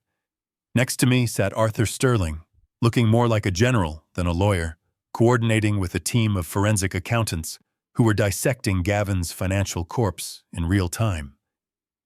"He is moving fast," Sterling noted, pointing to the screen. "The buyer is here." I watched as a sleek black sedan pulled up to the gate. A man stepped out. He looked every bit the wealthy international investor Gavin was desperate for. His name was Mr. Black. In reality, he was an ex-intelligence operative who owed me his life from a botched extraction in Beirut 10 years ago. He was the perfect bait. Gavin greeted him with a smile that was too wide, too eager. He led Mr. Black through the foyer, his hands gesturing wildly as he spun lies about the property's history. "And this," Gavin said, sweeping his arm across the living room, "is the heart of the estate. We have had some minor issues with staff recently, an old gardener who lost his mind, but as you can see, I have cleaned up the trash. The house is pristine." Mr. Black nodded, his face impassive. "And the title, I understand there might be complications with the trust." Gavin laughed, a nervous barking sound. "Complications? Not at all. My wife is indisposed. But I have full power of attorney. In fact, I have the final signatures ready for you today. We can close this deal right now." My heart tightened as I watched them move to the study. Gavin opened the door and called out, "Sarah, get in here." The camera angle shifted. I saw my daughter. She was sitting in a chair in the corner, looking worse than I had ever seen her. Gavin had evidently forced the drugs back into her system the moment I was gone. Her head lolled to the side, her eyes struggling to focus. She looked like a broken doll. Gavin walked over to her, his movements sharp and aggressive. He shoved a pen into her hand. "Sign here, honey," he said, his voice dripping with fake sweetness that barely masked his impatience. "Just like we practiced. Mr. Black needs to see you sign." Sarah's hand trembled. She dropped the pen. It clattered onto the hardwood floor. Gavin's face contorted. He forgot about the buyer. He forgot about the facade. He grabbed Sarah by the back of the neck, squeezing hard. "Pick it up," he hissed, his back to Mr. Black, thinking his body blocked the view. But my camera hidden in the bookshelf saw everything. "You useless junkie. Pick it up and sign, or I swear I will send you to the place with the padded walls tonight." Sarah whimpered, fumbling for the pen. She managed to grip it, her knuckles white. She scrawled something on the paper. It was barely legible, but it was a signature. There, Gavin beamed, snatching the paper away and turning back to Mr. Black as if nothing had happened. "Signed, sealed, and delivered. The house is yours, Mr. Black. 4.5 million. Transfer to the Cayman account." As discussed, Mr. Black took the paper, inspecting it slowly. He looked at Gavin, then at the terrified woman in the corner. "This seems in order," Mr. Black said calmly. "I will initiate the transfer." Gavin practically vibrated with greed. He poured 2 glasses of scotch, his hands shaking with excitement. He thought he had won. He thought he was minutes away from freedom from his mistress, from his new life. I watched the screen, my hand hovering over the radio button. Sterling looked at me. "Do we move in?" Sterling asked. "We have the assault on tape. We have the coerced signature. That is kidnapping, fraud, and elder abuse." "Not yet," I said, my eyes locked on Gavin's smiling face. "Let him think the money has cleared. Let him feel the victory. I want him to be at the very top of the mountain before I kick him off." Gavin raised his glass. "To new beginnings," he toasted. "To justice," Mr. Black replied, taking a sip. Suddenly, Gavin's phone buzzed. He glanced at it, expecting a bank notification. His smile faltered. He frowned, tapping the screen. "That is odd," Gavin muttered. "The transfer, it says denied." "Insufficient funds, that is impossible. Mr. Black, are you sure your bank is—" Mr. Black set his glass down. "My bank is fine, Mr. Pierce. The problem is not my funds. It is your destination account. It seems to be frozen." What Gavin laughed, a high-pitched sound of panic. "That is ridiculous. I just checked it this morning." I leaned into the microphone. It was time. "Hold position," I told the tactical team waiting outside the gate. "Wait for the scream." Gavin was frantically typing on his phone now. "Why is it frozen? Who froze it?" "Maybe you should ask the owner of the bank." Mr. Black suggested checking his watch. "I do not know the owner of the bank," Gavin shouted, losing all composure. "Oh, but you do," Mr. Black said, his voice dropping to a low, cold tone. "In fact, I believe you tried to have him arrested for a heart attack last night." Gavin froze. He looked up from his phone, his face draining of all color. He looked at Mr. Black, then at the empty doorway, and finally he looked directly into the hidden camera in the bookshelf, as if he could feel my eyes burning through the lens. "No," Gavin whispered. "That is impossible. He is a gardener. He is a nobody." Sterling signaled the team. "The game is over," I said into the radio. "Let's go home." I stepped out of the van, adjusting the cuffs of my suit. It felt good to be wearing my own clothes again.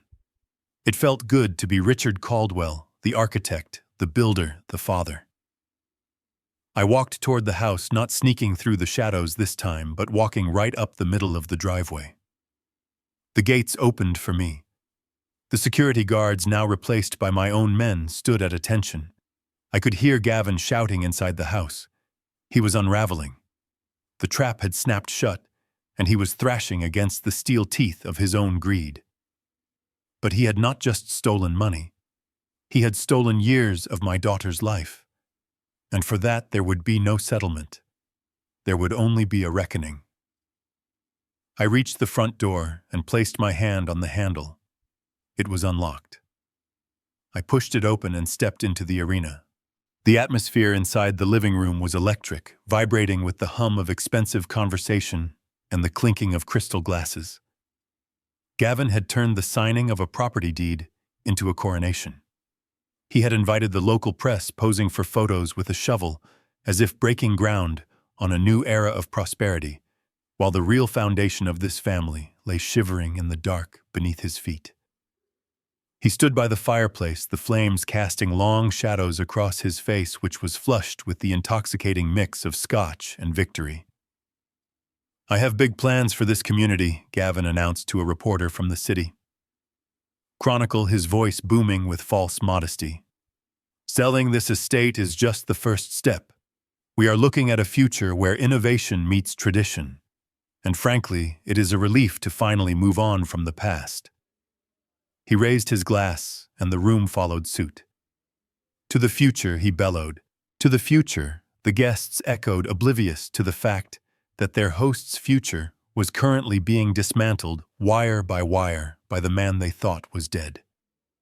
Down in the basement, the air was cold and stale.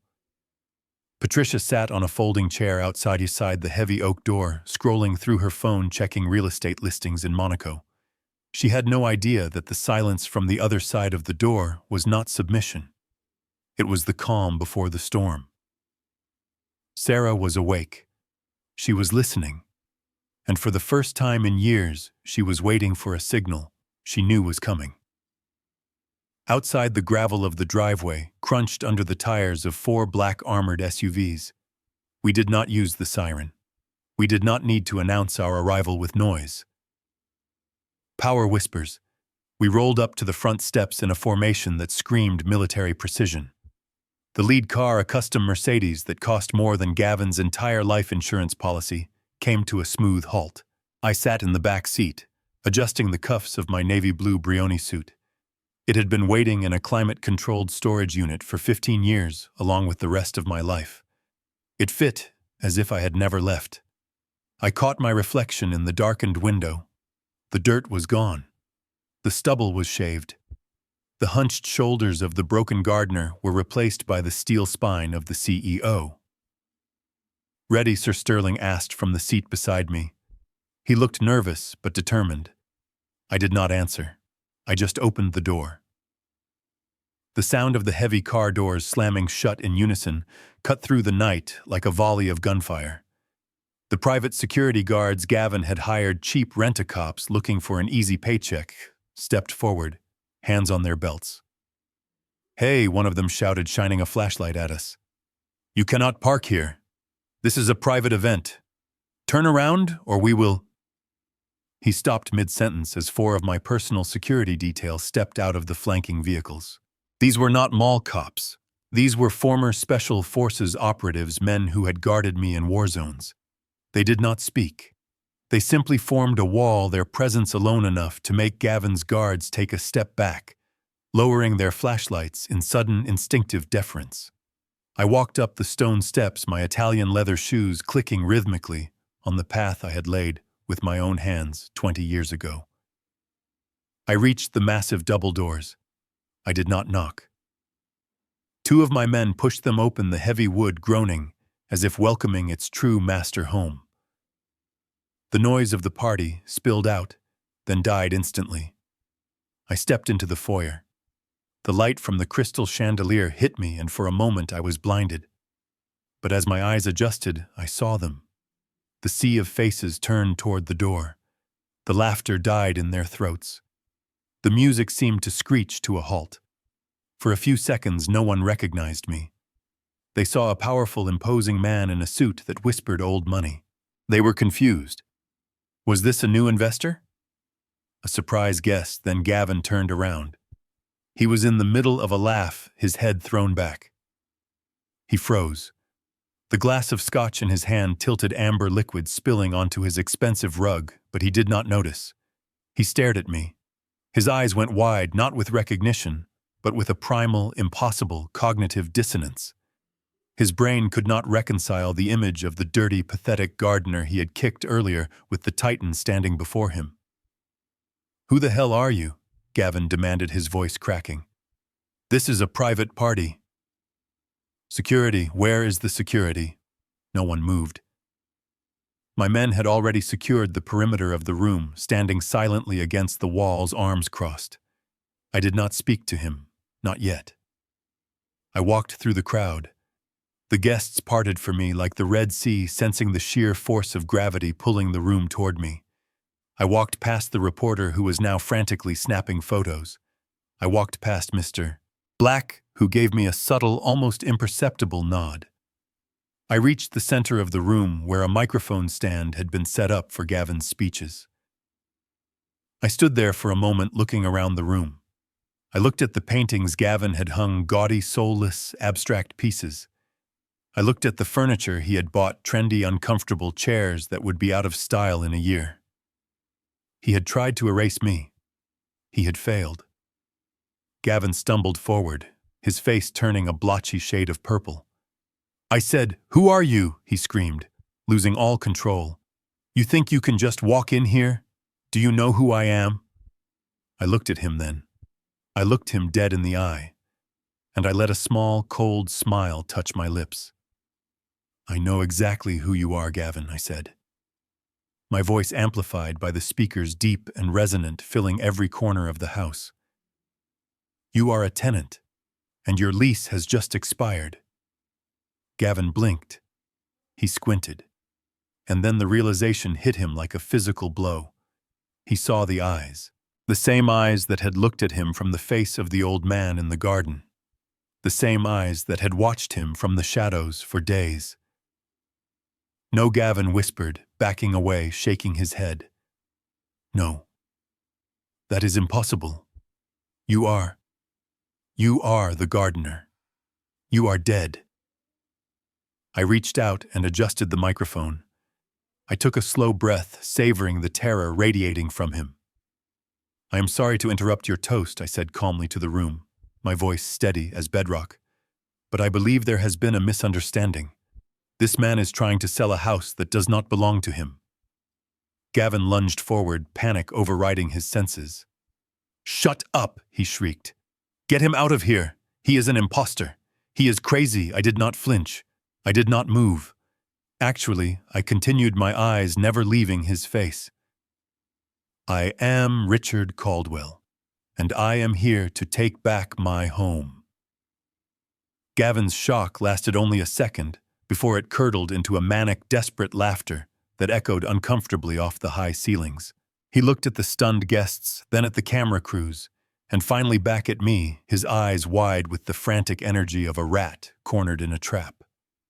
He reached into his jacket pocket and pulled out the crumpled legal documents he had been waving around all evening, the paper shield he believed made him invincible. "You are insane," Gavin shouted, holding the papers up to the light, so everyone could see the official seals. "This is a performance. A sad, pathetic performance by a man who abandoned his family decades ago. You want to talk about the law? Fine. Let us talk about the law." He slammed his hand onto the podium, the sound amplifying through the speakers with a harsh thud. "This is a court order," Gavin declared, his voice rising to a shrill pitch. "It grants me full, uncontested conservatorship over Sarah Caldwell and all her assets. I am her legal guardian. I am the only one who can make decisions for this estate. And you are a trespasser. You are a ghost. You have no rights here. You are nothing."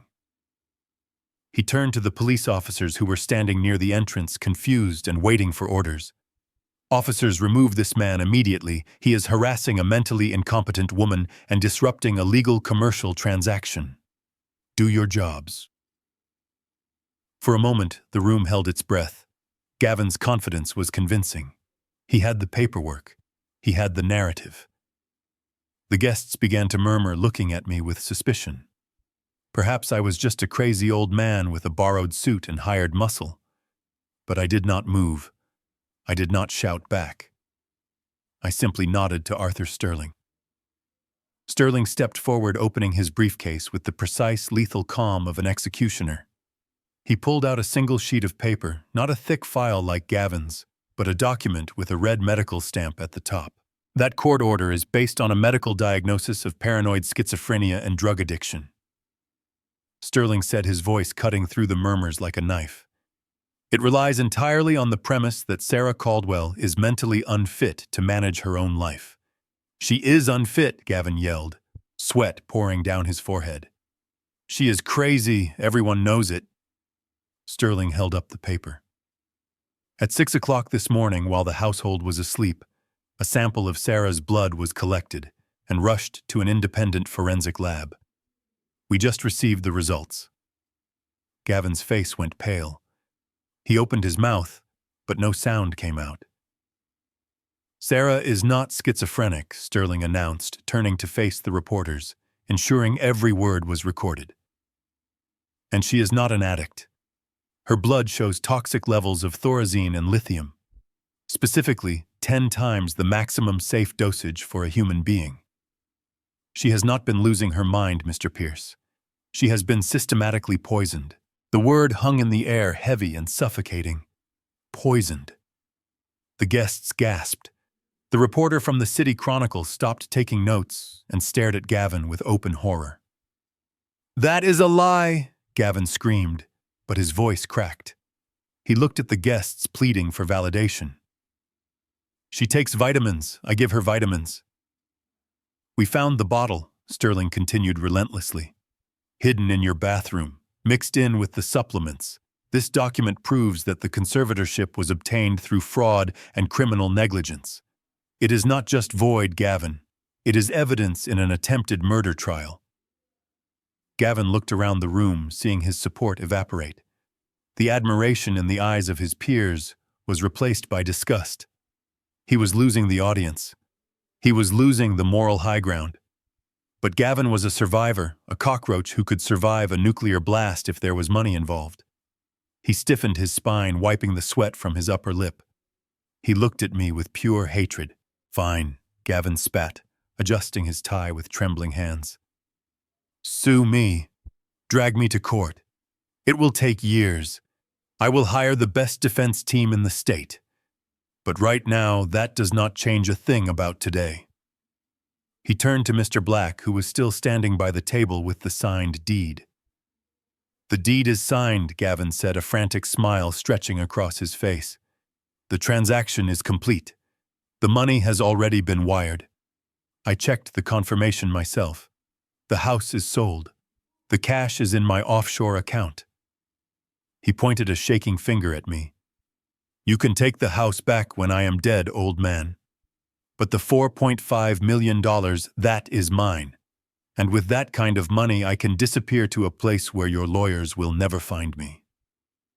He grabbed his phone, tapping the banking app furiously. Look, Gavin shouted, holding the screen up for Mr. Black to see. Transfer initiated. It is done. I am rich. I am leaving. He started to back away towards the French doors, clutching his phone like a lifeline. Mr. Black cleared his throat. It was a polite sound, but it stopped Gavin in his tracks. Actually, Mr. Pierce, there is a small detail you overlooked, Mr. Black said. Gavin spun around. What? What detail? The money is there. The money was sent, yes, Mr. Black said, smoothing his jacket. But it never reached your account in the Caymans. It was intercepted. Intercepted. Gavin laughed, a high-pitched, hysterical sound. By who? The FBI. I have not been charged with anything yet. You cannot freeze my assets without a warrant. It was not the government, Mr. Black said calmly. It was the bank. You see, when a large transfer hits an account that has outstanding liens against it, the bank has a fiduciary duty to seize those funds to pay off the debts. Debts! Gavin screamed, his eyes bulging. I do not have debts. I paid off the cars. I paid off the credit cards. I am clean, Mr. Black picked up a file from the table. According to the Central Credit Registry, you have a $5 million outstanding loan with a private equity firm in Singapore.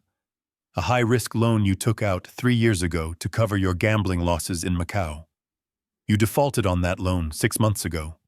The interest has been compounding daily. Gavin froze. The color drained from his face so completely he looked like a corpse standing upright. He remembered the loan. He had buried it deep, hoping they would forget, hoping he could pay it off with the house sale before they came for his knees. That is private, Gavin stammered.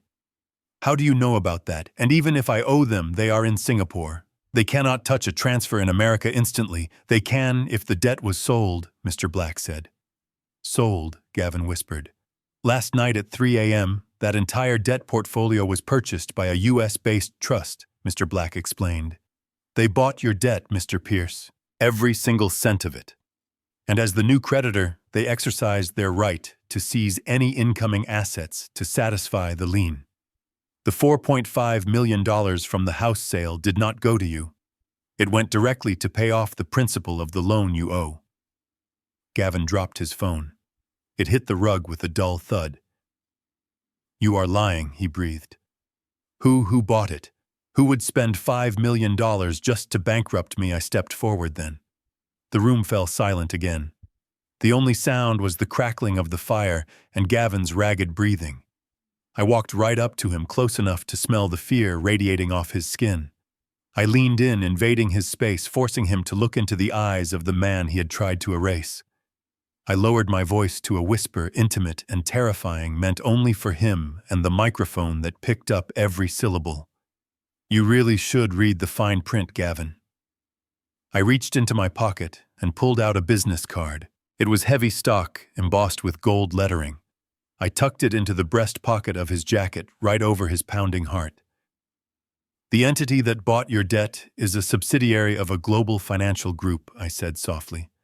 A group called the Caldwell Trust. Gavin stared at me, his mouth opening and closing like a fish out of water. Caldwell, but that is your name. I smiled, cold and sharp as a razor. I am not just the gardener, Gavin, and I am not just Sarah's father. I am the chairman of the board. You did not borrow money from a stranger in Singapore. You borrowed it from my bank. You tried to sell my house to my associate using my money to pay off a debt that you now owe to me. I took a step back, straightening my tie. You are not rich, Gavin. You are not free. You are broke.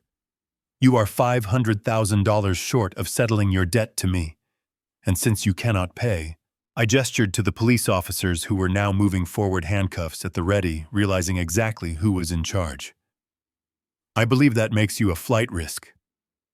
Gavin looked at the police, then at the empty spot where his future used to be. He let out a scream of pure animalistic despair, a sound of a man who had reached for the stars and fallen into a pit of his own making. But I did not feel pity. I looked past him towards the basement door, where I could hear the faint sound of weeping turning into laughter.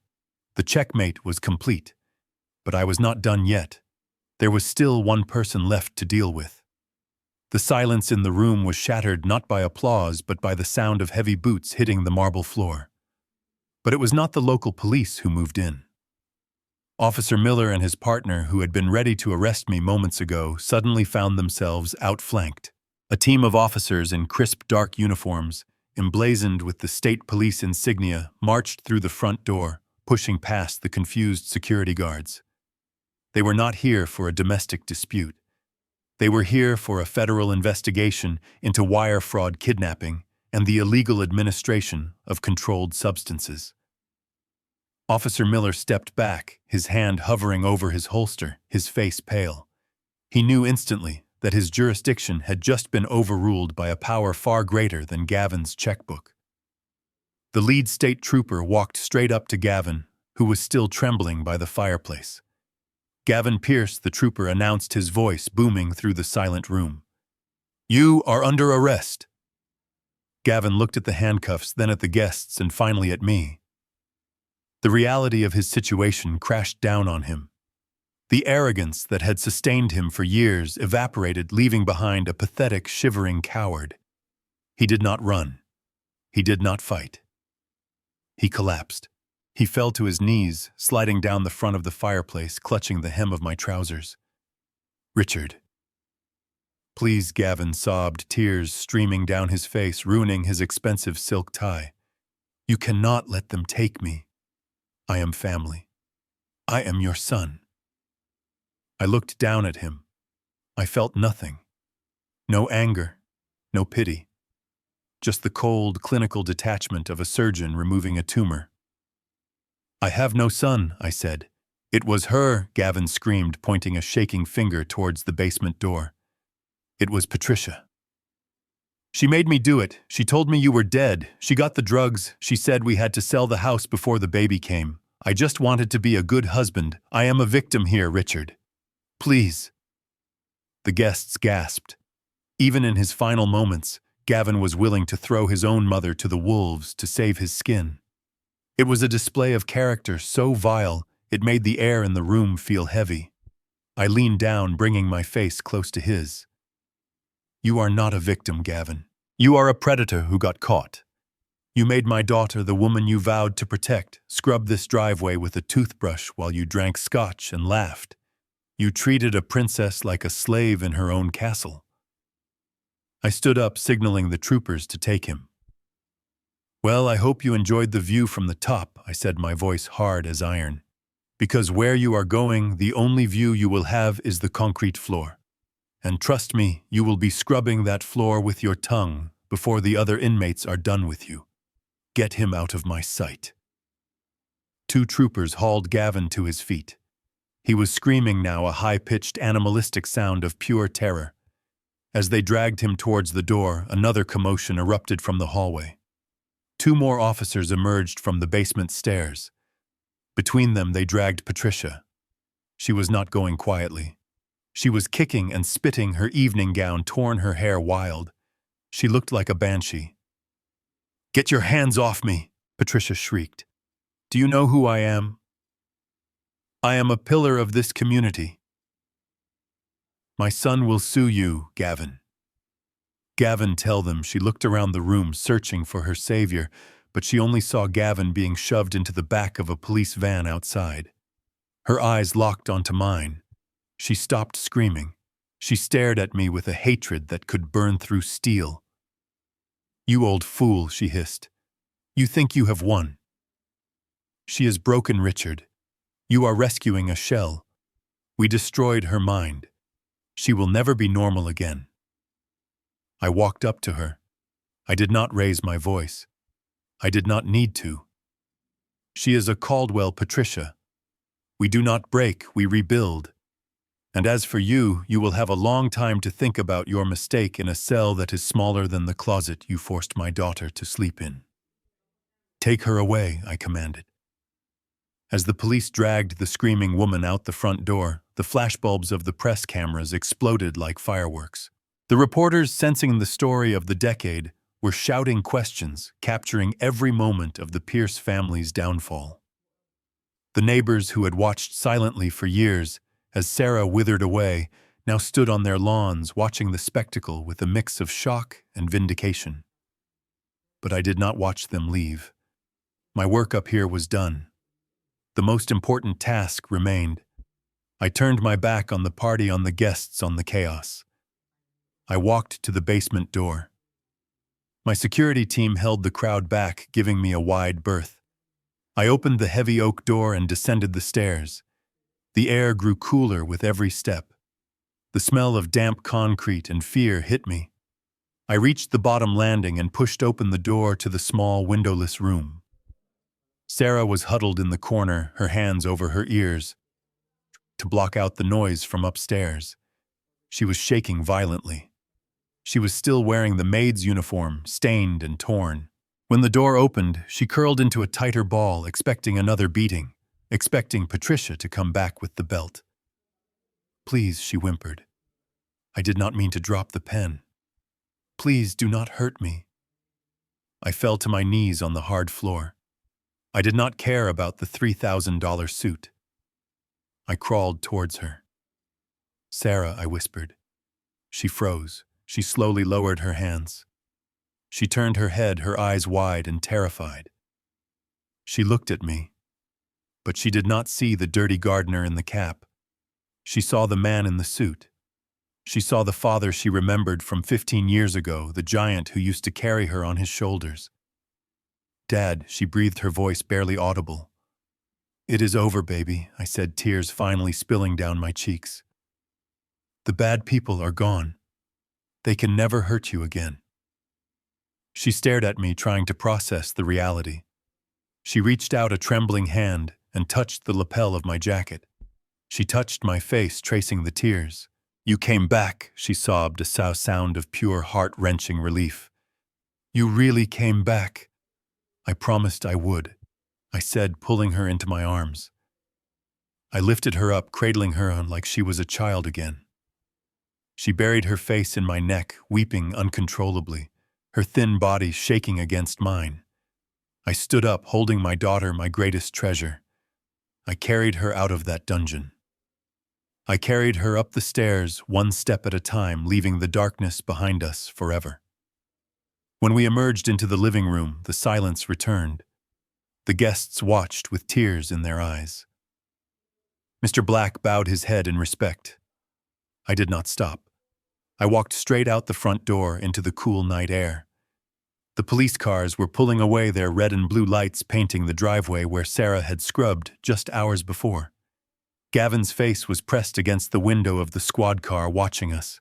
He looked at Sarah safe in my arms, and for the first time he understood the magnitude of his defeat. I walked past the press, ignoring their microphones. I walked to the waiting limousine where Arthur Sterling was holding the door open. I placed Sarah gently in the back seat. She looked out the window at the house, at the flashing lights, at the neighbors cheering. "Is it real?" she asked, looking up at me. I took her hand and kissed it. "It is real, Sarah. And tomorrow, we are going to start building something new." I signaled the driver. The car pulled away, leaving the nightmare of the Bel Air estate in the rearview mirror. The punishment had been delivered. The rescue was complete. But the healing was just beginning. And as I looked at my daughter finally sleeping peacefully against my shoulder, I knew that was a project I would happily spend the rest of my life working on. The wheels of justice turn slowly, they say. But when you grease them with undeniable evidence and the best legal team money can buy, they can move with terrifying speed. The trial of Gavin Pierce was not a media circus. It was an execution. There were no plea deals. There was no mercy. The video footage of him abusing Sarah, the toxicology reports, proving the poisoning, and the financial records of his fraud painted a picture so black that even his own defense attorney looked ashamed to sit next to him. When the judge read the verdict, Gavin did not scream. He did not cry. He simply slumped in his chair, a man who had built a castle on sand watching the tide finally come in. 25 years in a federal penitentiary without the possibility of parole. Patricia received 15 years as an accomplice. As the bailiffs led them away, Gavin looked back one last time. He searched the gallery for me, perhaps looking for a hint of forgiveness. But I was not looking at him. I was looking at my daughter, who was sitting beside me, her head held high, finally free from the shadow of the monster who had stolen her life. 6 months have passed since the flashing lights faded from our driveway. The Bel Air estate is no longer a cold, sterile museum of vanity. We stripped the walls of the gray modern art Gavin favored and painted them in warm, vibrant colors. We tore up the marble floors in the kitchen, where Sarah had been forced to eat scraps, and replaced them with hand-scraped oak that feels warm under bare feet.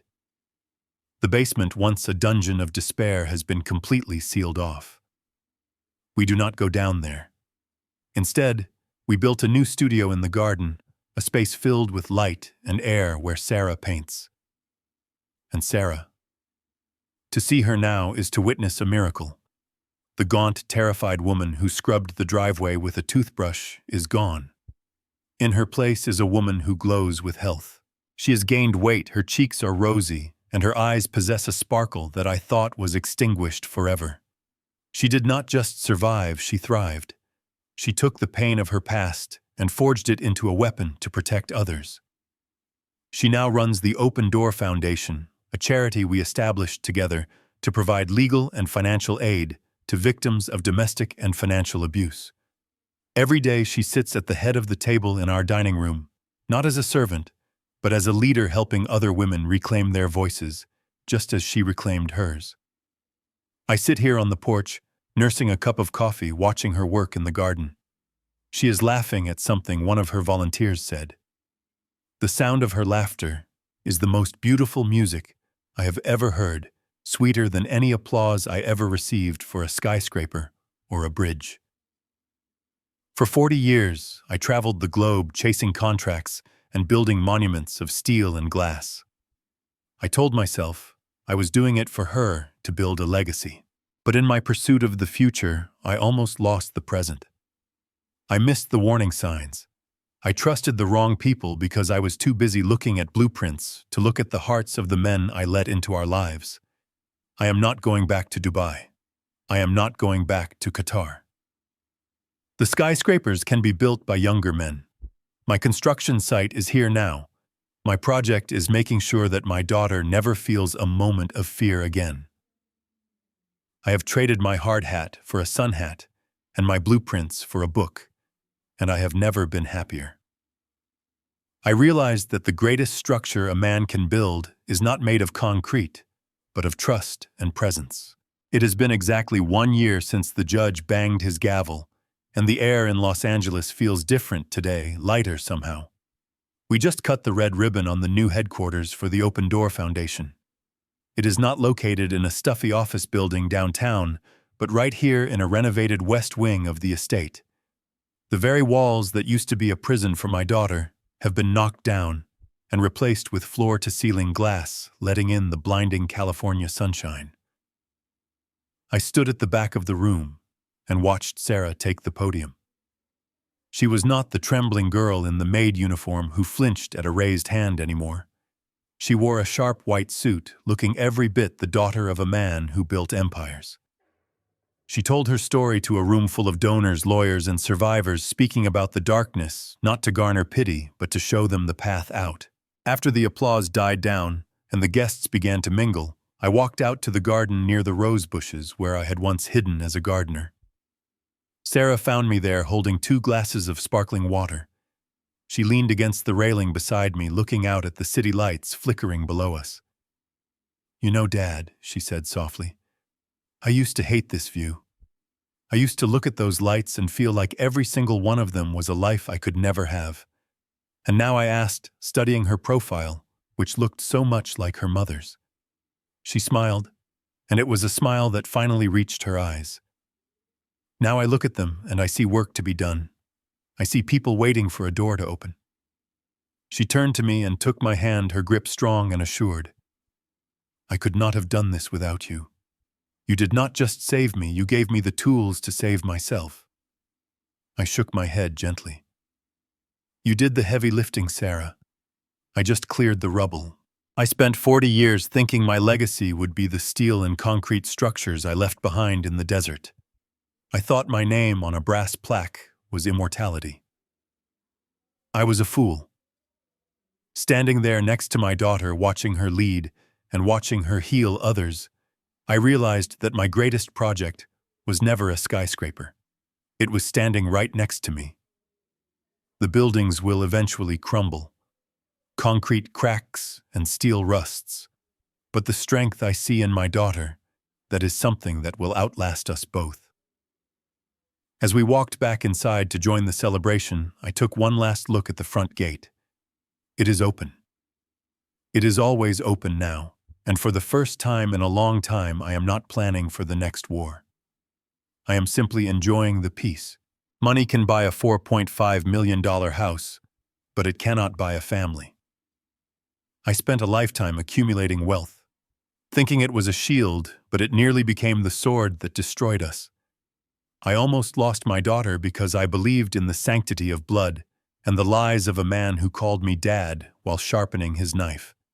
I learned the hard way that titles mean nothing. Husband, mother-in-law, son.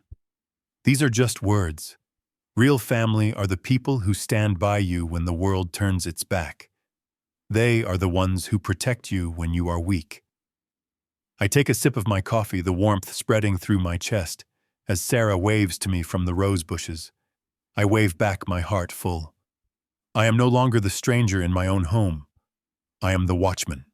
I am the father. And let this be a warning to anyone who thinks they can prey on the kindness of this family again. I may look like a retired old man enjoying the sunset, but the wolf is still inside, sleeping, with one eye open. And anyone who touches a hair on my daughter's head will understand exactly what it means to face the absolute scorching rage of a father who has nothing left to lose. This story is a reminder to us all that financial abuse is a silent epidemic that hides behind the closed doors of even the most beautiful homes. We often think of abuse as physical, but the control of money, the isolation from support systems, and the manipulation of reality are just as deadly. Never ignore the red flags when a partner tries to cut you off from your family or takes complete control of your assets. And to the parents watching, never assume your adult children are safe just because they are married. Check on them. Visit them. Trust your gut instinct. If something feels wrong, it probably is. Your presence is the greatest protection they have. If you enjoyed this story of justice and redemption, please hit the like button and share it with someone who needs to hear it. And if you are new here, subscribe to the channel for more stories about overcoming the odds. I want to know what you think. Do you believe Gavin deserved a longer sentence? Let me know in the comments below. Until next time, stay safe, stay vigilant, and love your family fiercely.